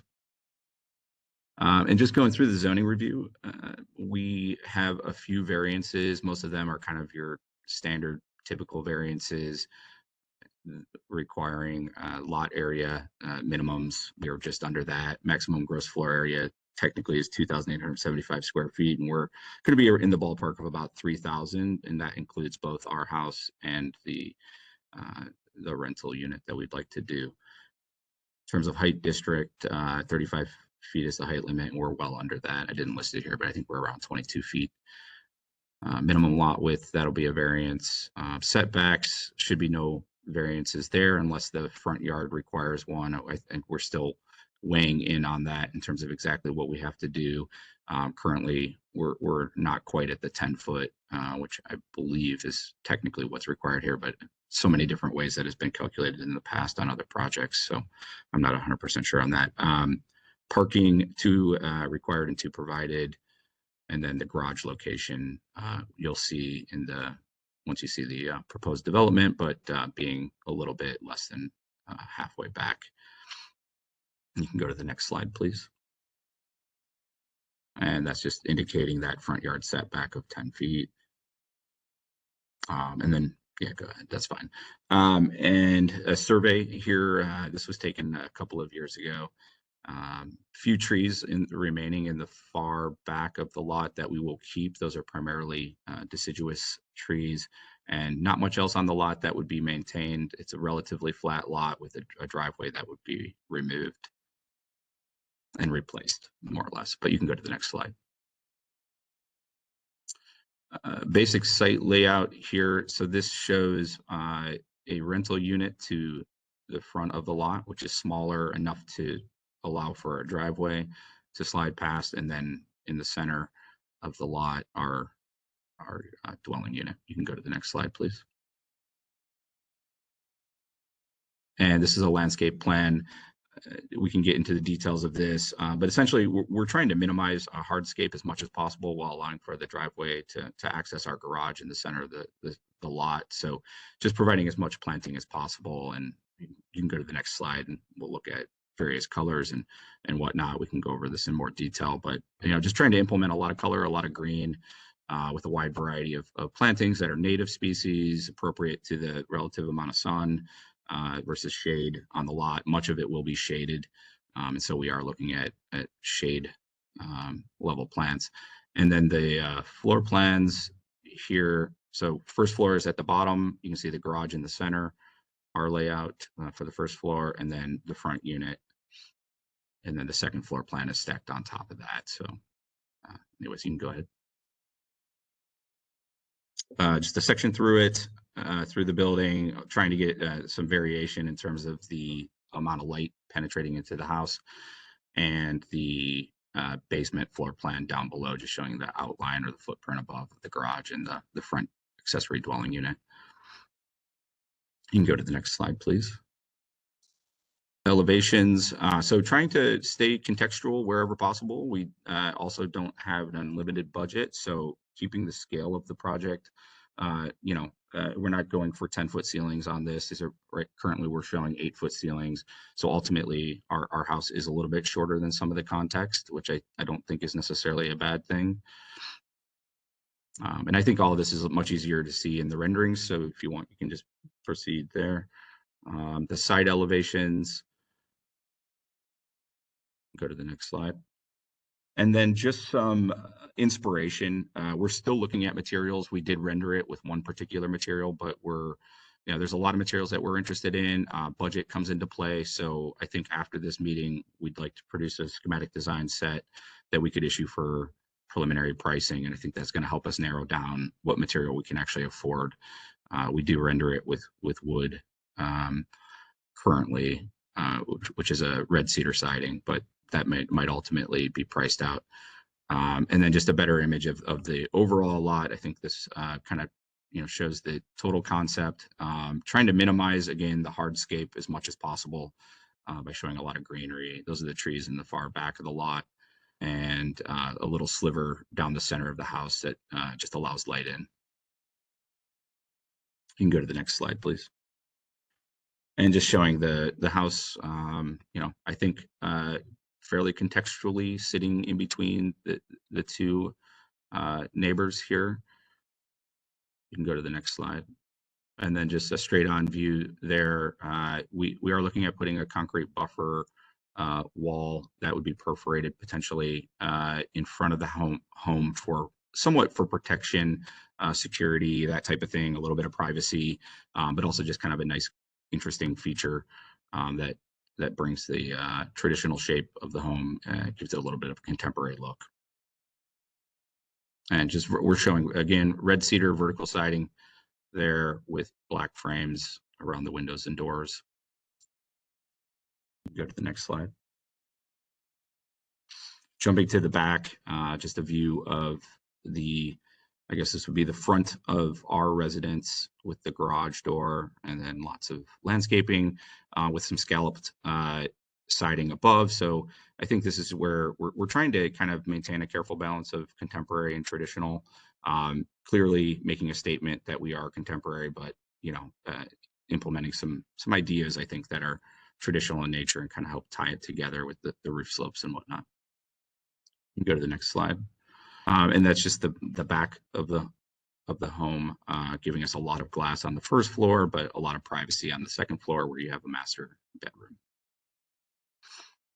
And you can go to the next slide. Again, front corner of the house, getting into some of the details that we're looking at that we'd love to implement.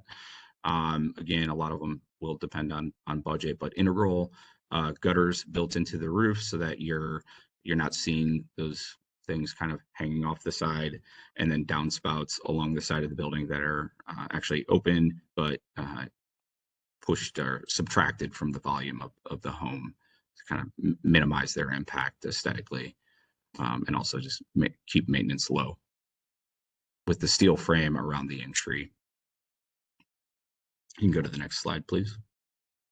A look at from the side. So we are looking at just, we felt like when we initially designed the home as a single, or I guess a traditional pitched roof home, we just felt like the massing was a little bit too simple. And so we added these pop-up dormers, essentially, that are great opportunities for bringing in light. This happens to be the northern facade, so capturing northern light, and then on the opposite side of the home, capturing the southern light. And that's a glimpse of that slice through the middle that would allow light into primarily the stairwell. So that stairwell would allow light to translate all the way to the basement level, which is a feature that we were really aiming to accomplish. You can go to the next slide, please. And then again, just looking at the opposite side of the home, with the pop-up dormer that captures the southern light and actually drops light all the way into the living space. So again, I think light is actually one of my favorite aspects of architecture. And my wife and I would really like to just bring as much light down into the first floor, because it's somewhat unfortunate that the living spaces end up on the first floor and then the bedrooms are on the second floor, where you have the opportunity for cathedral ceilings and all kinds of cool things like that. And since we're going to spend most of our time on the first floor, we really want to try to bring light in. I know that's not of concern to you guys, but just so you kind of understand the concept of what we're going for here. In terms of the vertical slit windows that appear throughout, those would all have operable windows built in. We just didn't get to that portion of the modeling of this, but yeah, there will be operable windows all over, of course. You can go to the next slide. Yeah. And again, I think everything's been seen here at this point, but just another angle of it. So you pretty much can see every angle of the design. You can go to the next slide. And this is the back of the rental unit that's facing the garage. You can go to the next slide, please. Rear corner of the home. You can go to the next slide. And then just showing, articulation of the landscaping and just keeping it kind of a little bit of a wild aesthetic in terms of the landscape. I like that. I always prefer it. It's just a little bit simpler in terms of maintenance and mowing. It's something more, we trim it down once a year and let it grow. You can go to the next slide. That's the entrance door.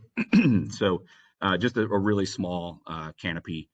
So there's an entrance on each side of the home that happens exactly where that staircase is.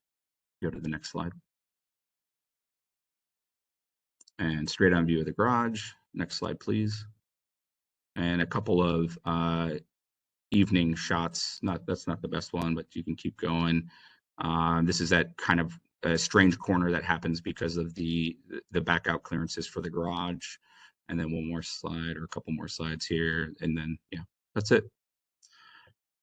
So I think at this point, we're just looking for your feedback. You know, I mean, we are moving forward because of the tax abatement. We need to proceed and get your opinion here and go to the next level. But, you know, because this is our own personal residence, we're not in any huge rush to proceed with this. We just, you know, really want to get as much feedback as possible. We did, my wife and I did not put it in the presentation, but we did probably another 3 or 4 totally different site layouts that we'd love to bring by another time in a more casual setting where we could just get your feedback on other ideas, but love to get your feedback on this since that's what we're presenting today. Adam, I just have 3 comments, and one of it, which at least is take it or leave it. Is there any consideration of putting the primary house, the house that you would live in front, and then the rental in the back? And that would achieve 2 things. Well, one, you'd be up front, but also then the garage could be tucked around back of the first structure, so it wouldn't be visible from the public right away. And I suspect you did not do that because it would require your house to be thinner or not as wide. Multiple reasons. Yeah, that's one of them is the width, because the rental, it's very easy to make it a narrower home because it is a much smaller unit. It's 600 square feet on the ground floor, a total of 1,200 square feet. If you look at the first and second floor, our unit is bigger. The primary reason for us wanting our unit in the back was that way we could have a backyard. And we do have a young child, he's 2.5, and we would love that was actually one of the primary goals of even having our own home. So that was kind of critical to us, was to put ours in the back so that we could have that backyard. The other thing was that, so it is only a 32-foot wide lot. That's especially narrow.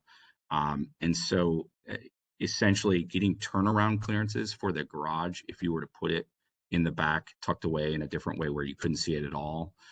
Ultimately, I'm sure it is feasible and it's possible to do, but it's very challenging in terms of avoiding making your entire lot all concrete outside of the homes themselves. So it was very important to us to try to maintain some semblance of a backyard, basically. Okay.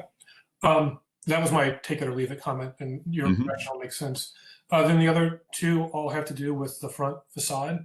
One, I wondered if you might consider adding another window on the second floor or on the first floor. I'd have no problem with the size, the shape of the windows. They're very contemporary. It's a very contemporary house, but maybe matching the fenestration a little bit more by having a second opening on both first and second floors, I think would go a long way. I didn't study the floor plans enough to figure out how that would impact the floor plans, but from the street view, I think that would be my number 1 comment. And then my second comment is if we could look at a different materiality for the fence. I think the concrete there is a little bit on the harsher side of things for the front yard. I have no problem with a contemporary fence for a contemporary home, just maybe consider a different material. That's all I have. I had some similar comments. I was thinking like a pierced metal for the fence because we see, the iron fences throughout the neighborhood. I really appreciate things that respect the historic district, the massing, the fact that it is subservient to the neighboring historic buildings, the gable, I appreciate very much. And my only other comment was, again, similar to what Alex just said, something about the rhythm of those windows, specifically on the front face. I'd like to see something that's a little bit closer to what we see in the uniformity of the historic structures nearby. I also really appreciate using real wood and some more simplified materials. It's nice to not see like 6 different types of materials on the building. So I am actually, very fully in agreement with what Alex and Margaret said about the fence. I definitely, maybe it is a different version of a metal. Looking at the floor plan, I see why that window is there, and I see what it does, and I would imagine that living room, second floor is just a wonderful space to be in. Like when it's built, I think that's pretty solid. I don't know if there is something you can do, and maybe it just has to do with making that window. It seems like you're using all the same window, so it also makes sense. But if that was like a wider window that was justified above that living room that cut open or something like that, maybe if there's a window that took the corner or took the entire space to the right of the front door, you could start to introduce kind of a different rhythm, I think, in the front facade. Although that would be obviously expensive, having a larger window. I don't know if you would want to do that for the guest house even too, but I really like this design. I agree with what Margaret said. I like that it's not a ton of different materials. It's not not just a collage of different things. I like that you respect the neighborhood with the height, the size, the slope of the roof. I think this is an absolute I think it would be a wonderful addition to have in the neighborhood. I'll go next. Adam, it's great to see you. Yeah. Hi, very excited to see you guys actually get to this point because I know it's been several years that you've had this lot, and I know a thing or two about really long projects. So I echo my colleagues' love, the respect you've paid to the neighbors, love the use of a historic material in a modern way. Agree about the window rhythm. I personally, and this is always me with new constructions, this might be a me thing, I prefer a little bit of a steeper slope on that gable. I prefer like a 12.8, 12.9.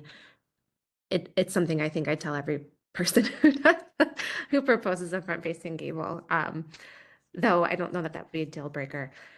For me, another thing, I think I really appreciate how you've handled the site. It's extremely difficult. And it's neither here nor there for me that you put the primary residence towards the rear. Something that may be worth considering that would maybe need a little bit of rejigging, or maybe it's something you already have in another site plan is, or what I feel like I'm missing or wanting is some kind of visibility to the entrance of the back unit from the street, or a little bit more of like, we often see this sort of front house, back house situation in the neighborhood historically, and usually you get like a little peek of that door. This is another thing that I think I tell every person, or every time we get kind of a front loaded or back loaded lot, is just like a little invitation that there is a residence back here. Not necessarily sure what that would be in your case or how to integrate that, but I think like kind of in that front, very, very that straight front elevation, you see the sliver of the garage door. Like I want to see your door, not a garage door. Not necessarily because it's a garage. It's more just because to me, it accentuates the fact that there's a second unit, that these are two separate structures, and that there is another residence back there, just to consider. Hi, Adam. I was gonna basically echo a lot of Nia's comments. On the front, the very front elevation of the ADU.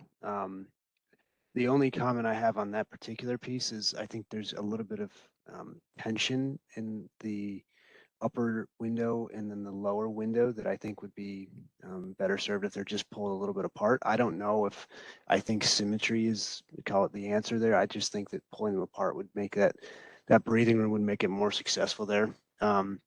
I agree wholeheartedly with the visibility problem of the entry to your dwelling unit. I think just doing something there to make that visible is going to make that a little bit more successful. And then I was going to point out kind of a concern I had with the ADU's kind of first floor windows at grade from where you back out of your garage. Just having full height windows from taillights, headlights, etc. Just wanted to point that out as a concern or consideration, just kind of how to resolve that, whether it's just, even if it's just window frost, or, because I don't think a half height window is the solution there architecturally. That's all I got.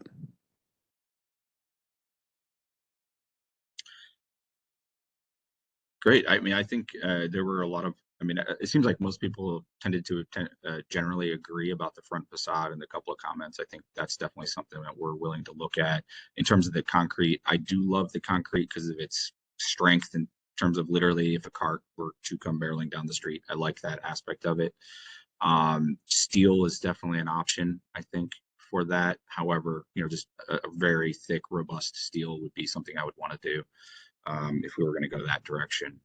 In terms of highlighting the entry, I'm sure Katie would agree that that would be lovely. I think it would be nice if you could see somehow from the street the entrance, which may be a matter of putting another pop out on the side, similar to what we did to the front. It would be very subtle. I don't think you guys are thinking of anything, you know, major, because it's so far back and it is along the side of the house. And so I think maybe duplicating what we did on the front facade could work. And we have a 5 foot setback currently. 3 feet is the maximum, or the minimum setback. So we do have 2 feet to work with there. In terms of the roof pitch, that's something that Katie and I went back and forth on quite a few times. So we'll look at that again. I don't know why we ultimately ended up right here. Let's, what else? Oh, that was a good point, Chris, about the windows looking to, and I didn't even think about the, yeah, you're right. That's something that we would want to look at. I mean, beyond even just frosting those windows, I think I think we'll look at that and see what makes sense. Maybe it's a matter of putting higher up windows across the back if we can figure out a way to make that look nice.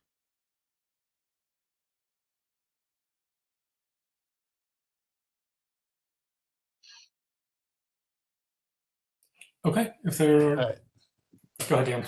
Oh, I was just going to say, yeah, unless anyone has anything else, Adam, you feel like you have enough to kind of work on finalizing the drawings to come back after you go to the Landmarks Commission for concept, of course. Yeah, I think so. Katie, did you have anything? No, thank you all Any so much for questions? the comments, and yeah, you covered it all. Great. Well, I think we have you on our agenda for November 30th for concept review for the commission. So we'll be getting you some info on that. Otherwise, thanks for coming today and sharing the plan with the committee. And it will be in touch about next steps. Sounds good. Thank you so much for your time. Thank you. All right. Last agenda item is another concept. It's case OC 23-62 at West 32nd and Franklin Boulevard. We've got Wesley Harper here to tell us about the new construction he's proposing. Dan, I'll be recusing. Okay. Thank you, Dan. Again, my name is Wes Harper with Horton Harper Architects, and I'm going to be presenting the proposed new apartment building at West 32nd Franklin. You can see here that we're working with the Dalla Group, who is obviously a local developer, and they are also renovating the existing structures across Franklin Boulevard into Franklin Yards. So this is essentially kind of a phase 2 to that project. Next slide, please.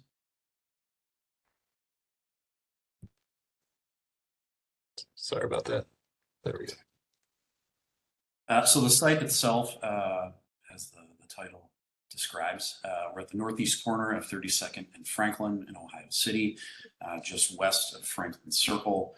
To the north of us, we have Vine Court and Clinton Avenue. Next slide, please. Here we're a little more zoomed in, get a sense of the context around us. Again, to our south, we have the Franklin Yards that's undergoing renovation right now by the Dell Group. To our north, we have what I believe is a multi-family house facing 32nd. And then 4 newer townhomes on the south side of Vine Court. And then north of that, there's a handful of additional new units. To our west, we have the old YMCA, which is now condominiums. And then to our east, we have another multifamily existing house that is a more typical residential layout, I would say, in terms of gabled roof, a little more indicative of the kind of the geometries of the neighborhood. Next. So here we're looking towards the northeast at the current site. You can see there's a bit of topography as we head north from Franklin Boulevard. The lot is currently a mix of kind of deteriorating asphalt and then kind of overgrowth vegetation, some mature trees, and then the tree lawns here also have a couple mature trees as well, which we would maintain during construction. Next. Here we have the existing home to the east. Our site has, as part of the legal description, we have a shared easement of 6 feet with this existing house. So essentially they're able to drive on this easement, and then we have a reciprocal easement onto their property as well. So we'll of course be respecting that easement, but a little quirk in the survey. Next. Here we have, we're looking towards the northwest now, a little further east on Franklin. This complex is probably just the house that you see behind the more commercial storefront. Obviously the storefront was probably added at a later date. Next. Here you can see the eastern face of the YMCA, 3-story structure, obviously brick and sandstone. And then we have stairways coming off from that elevated first floor down to Franklin. Next. Here we're looking towards the southwest. You can see there is an assisted living facility at that southwest corner. And then you can see the construction fencing for Franklin Yards. Next. Here's another shot a little further east on Franklin, looking at the Franklin Yard structures. Next. And then here we're a little further north on 32nd Street, looking at that multifamily house that would be directly adjacent to us, and then the newer townhomes that have been constructed on Vine Court. Next. Here we're looking east down Vine Court. The new construction that we're seeing here is actually taller than what we're proposing in this project. So just a little note there. Next. And here we are further north on 32nd, and you see the existing townhomes there. Next. Here you have, I can't recall the name of this, Clinton Apartments. Further east on Clinton, obviously this is a much larger project than what we're proposing, but another example of some of the newer context that's come into play recently. Next. And then the Dexter here at Franklin Circle, another larger apartment building. Next. So here we have the existing conditions. You can see the easement highlighted in a pinkish purple to the east, and then the kind of free and clear portion of the site in green. These are currently 2 parcels, which would be combined into a single parcel, and then utilized as one site. Next. So here we have the proposed site plan. You can see that we are, of course, pushing the development of the actual structure towards Franklin and 32nd to really anchor that corner. There is a 10-foot map setback along the Franklin Boulevard exposure. So we're setting the building back itself, but then we have balconies and porches that kind of greet pedestrians on the sidewalk there.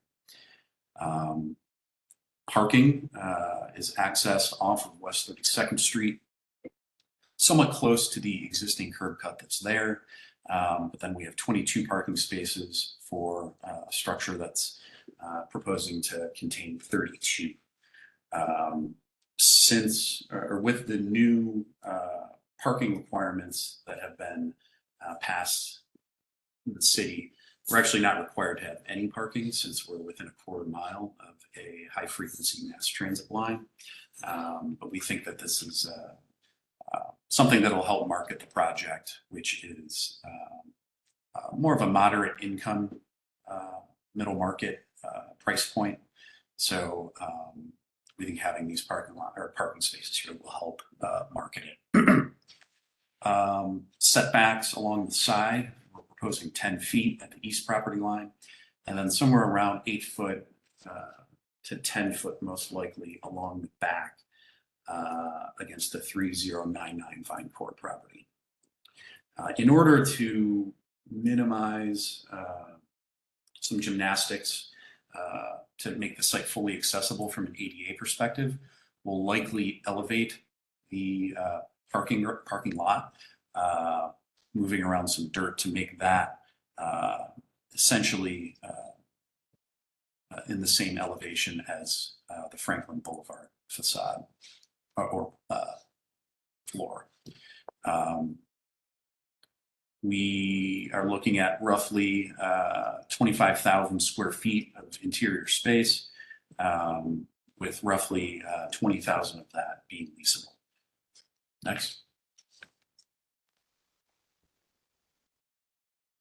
So here we have kind of a simplified elevation view directly from the south looking north.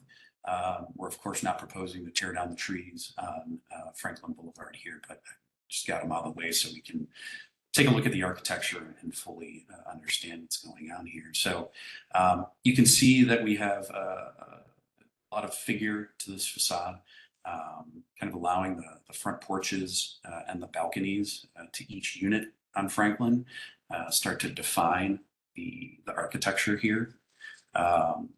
It's a mix of brick and then cement board siding. So I'd say the primary facades that are closest to Franklin would be brick, and then the cement board is kind of a highlighting material on the setback portions.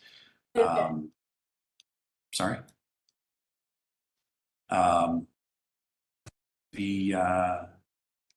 So all of the balconies are covered by a projection that comes out from that facade at the top.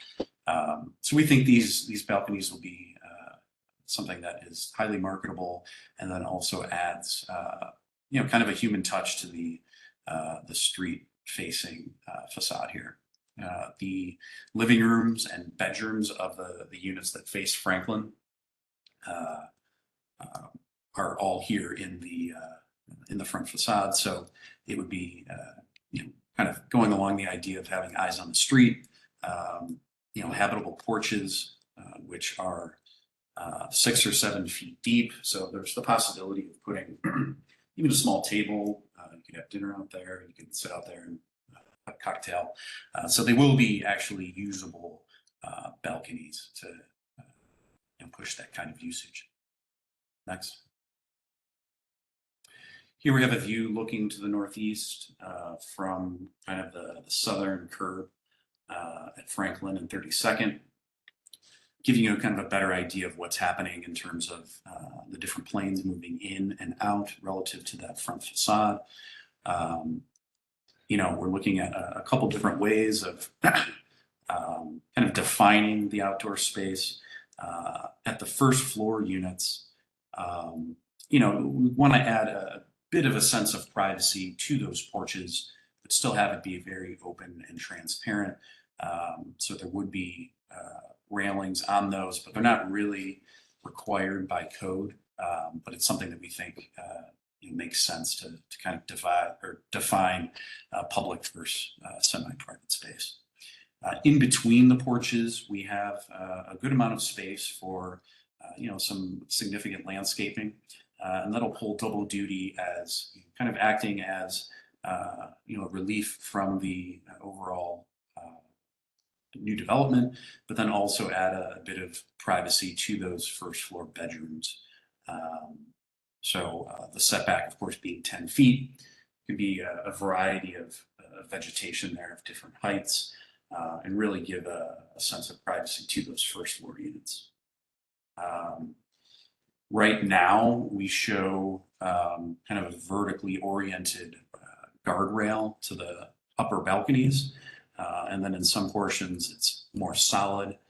The reason we did it as more solid, more transparent is the bedrooms are, at those units where it has the solid ramping. So the kind of thinking about it in terms of privacy and kind of that dynamic between the exterior and the interior.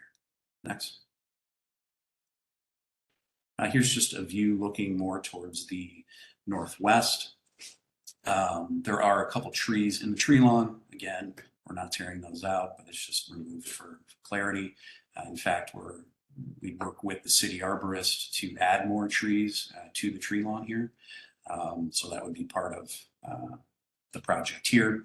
You can kind of see that the kind of the cap to the third floor here has a bit of a gap that's allowing light in. And what that's doing is allowing a more typical drainage system, which would be gutter and downspout coming down from the upper roof. So that gap allows a gutter, which you can't really see here, to exist and drain the roof. You can see that we're looking to turn the brick to the north. We're kind of going back and forth from a budget perspective to see how much of that we are able to do, but would transition to a cement board material after the brick on the sides and the back. Next. Here's a closer up view if you're walking down the sidewalk heading west on Franklin. So you can see that the character of this is really the outdoor space. It's kind of engaging with the pedestrian experience on Franklin, and that was intentional. So we think that these porches and balconies will be very usable and provide some quality outdoor space for these units. Next. Here we have a view looking to the east. We're at 32nd Street here. And essentially, this is the new curb cut that leads into the parking lot. We'd, of course, meet the zoning requirements here for screening that parking lot. And then the architecture itself, a very straightforward rhythm of windows that align from top to bottom, looking at the architecture of the context. And that's a very common and logical way to organize windows, of course. Sometimes the default can be to try to play around with window placement and make it feel like there's some movement on the facade. We think it's just very logical to align everything and have a very simple layout of windows, essentially. So you can kind of get a sense, if you look towards the back of the building, you can see a pitched roof.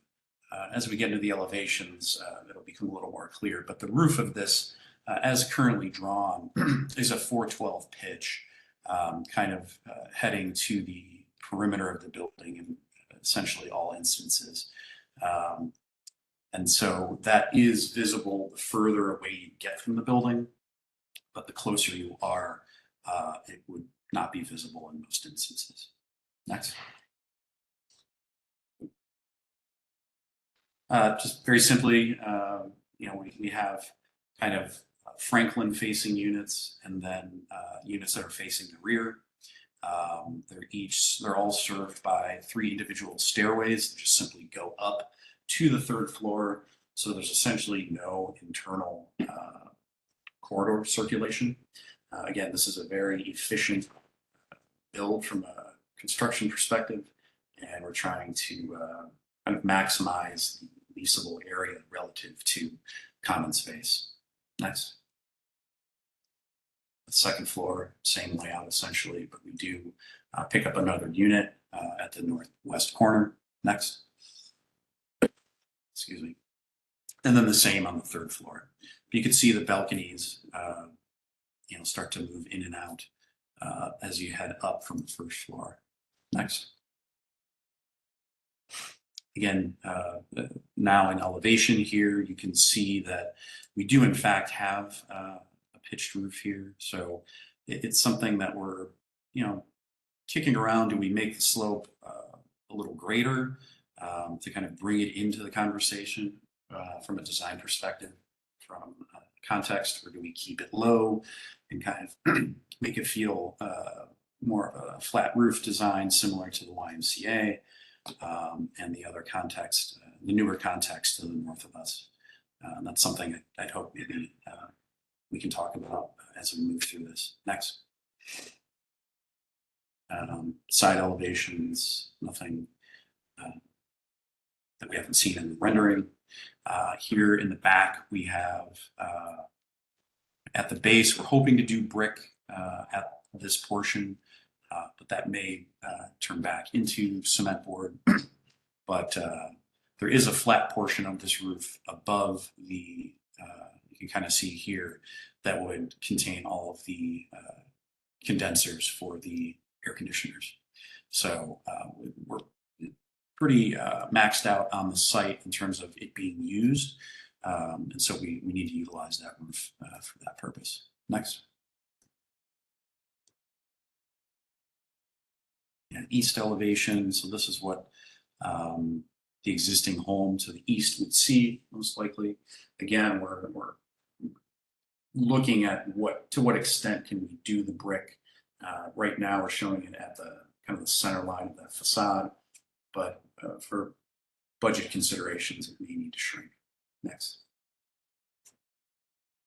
Here is a section that's pretty descriptive in terms of how we're dealing with the site. You can see the existing grade moving down from Franklin.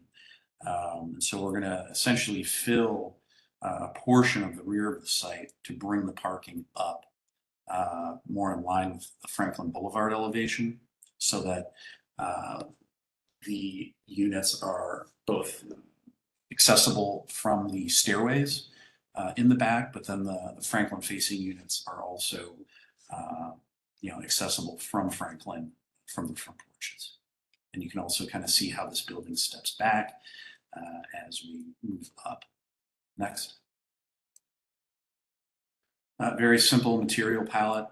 We don't like to add too much in terms of materials. We like to keep this simple. So, the brick that we're proposing right now in the renderings is a darker brick. The roofing is labeled standing seam, but it should be asphalt shingle. And then the lap cement board siding, some areas of exposed cast in place concrete, and then black window frames and very simple downlights at those porches and balconies. Next. Here, just giving you a conceptual sense of what we can kind of fit in terms of landscaping. Again, these areas in the front along Franklin, there's a good amount of space there to fit in a good amount of vegetation, which I think can really enhance the pedestrian experience, of course, compared to what it is now, but also add a bit of privacy for those first floor units. Next. And then here we have kind of a diagrammatic tree plan. The trees in pink would be the ones that are to remain and be protected during construction. Purple is what will be removed for construction, and the green are trees that we're looking to add during construction.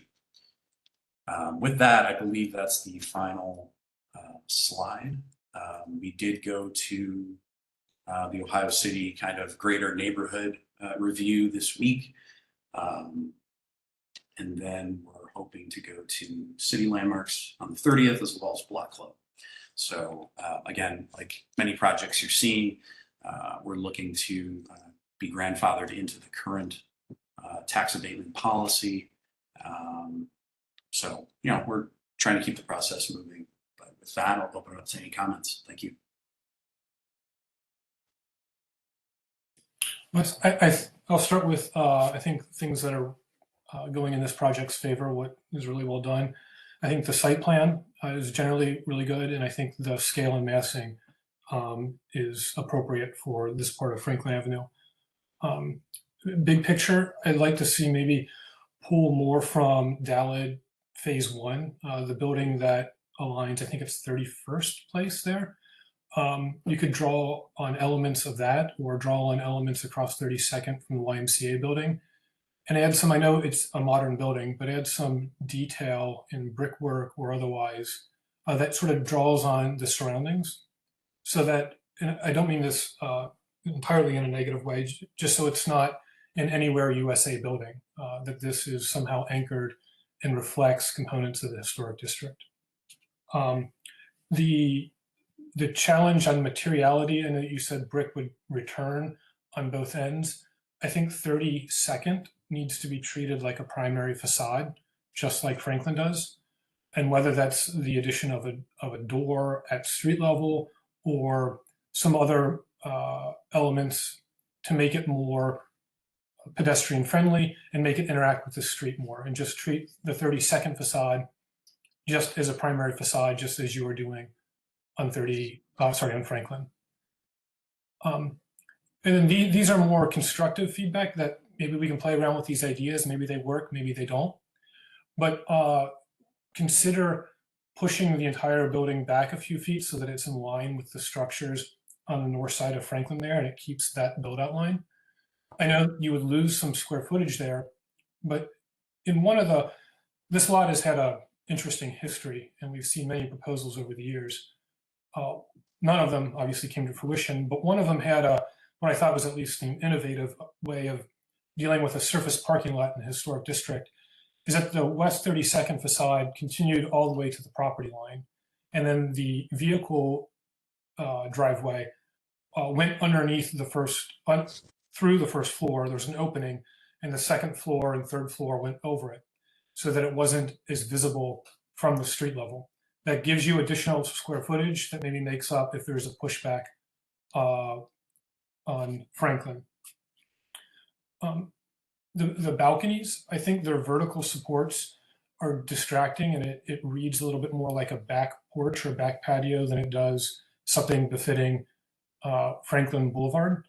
And I think I really like the existence of the porches, and I think it adds human presence on the street and eyes on the street, and maybe push them in to the structure more, and then have the balconies, to the extent they extend beyond the facade, cantilevered out or otherwise, but not have them supported through those vertical supports. I think it just reads more like a backyard porch than something that's on Franklin Boulevard.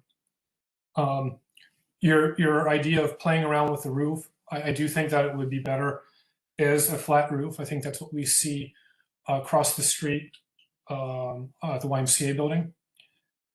On the other hand, if you took more inspiration perhaps from Phase 1 of the Dallid project and incorporated a pitched roof, but made it more incorporated, that could work too. But I think as drawn, I think we could work in either direction. Those are, to the extent that the building is not continued all the way to the property line on 32nd and vehicles going on, we also have to be careful with how the back of the building looks, because it will have prominent visibility from 32nd and probably even from the intersection of 32nd and Clinton, though I have to study that some more. I just think there'd be a lot of space back there that is very visible, and we want to be careful about that and how we treat the back of it. But I think the site plan, the scale is right. I think it just needs to reflect a bit more of the surroundings. through details, adjusting the balconies so they don't have vertical supports, and figuring out more creative ways of screening a surface parking lot. I think that's it. I think the brick color, it's a little heavy with that much of it in black. I don't know if you want to go to a more traditional color. That's something to play around with as well. But those are my main comments at this time. Great, thanks. Yeah, it's your comments about the brick detailing and looking to phase one of Franklin Yards. I definitely think that's the next step here. I think the brick color can probably start to reflect that tone a little more, and then start to integrate some sandstone sills, and maybe instead of black, it's maybe a dark bronze, and it kind of reads more of a essentially brown red palette. So that's something we're going to look into, and then certainly take your other points into consideration. The West 32nd facade, I think, certainly needs a little more attention as well. So I'll certainly bring up the possibility of extending the building over the vehicular entry. Could be pretty interesting, I think. I've taken down your comments, and we'll into that. Thanks. And Wes, Valid, my experience with them anyways, they've done very good work here in the neighborhood just south of Lorraine. I'm familiar with their project downtown. But I think it would help unify their development on both sides of the street. The building on 31st Place is a very attractive building. I think it was 1920s that it was built. And you could pull elements from that over to sort of unify their entire development into one, even though they're different phases. Yeah, agreed.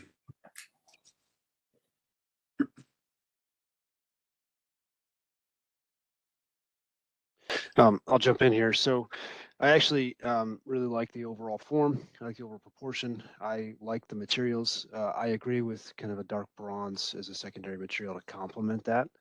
I actually want to zoom into the windows and the detailing around them, similar to Alex's comment about kind of softening them. I think the current iteration is really rigid, kind of the stoic rhythm of them marching around all sides. I think lacks a little bit of detailing. It lacks kind of an acknowledging that they're a residential building and a residential scale. It kind of doesn't communicate well. It feels almost like a kind of an impediment to kind of an approach from the pedestrian side of the building. So I don't know if that's kind of an additional layer of brick detailing, or if I don't know if it's an additional material. I think that might be kind of a mistake, but it's worth study. So that's really the only thing that I think is a misstep here, is kind of the lack of, and it may not even be a misstep, it may just be another layer of study or resolution, is just how to make the windows go past the figure ground study into kind of a nice softening of the frame.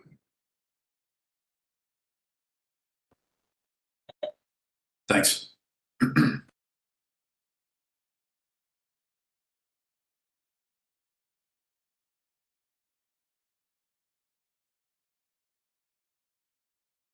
Any other comments? I can really get behind what my colleagues say, and definitely appreciate the scale and the massing and the materials. And I think with just a little bit more study like they've suggested, it'll be in good shape. Anybody else?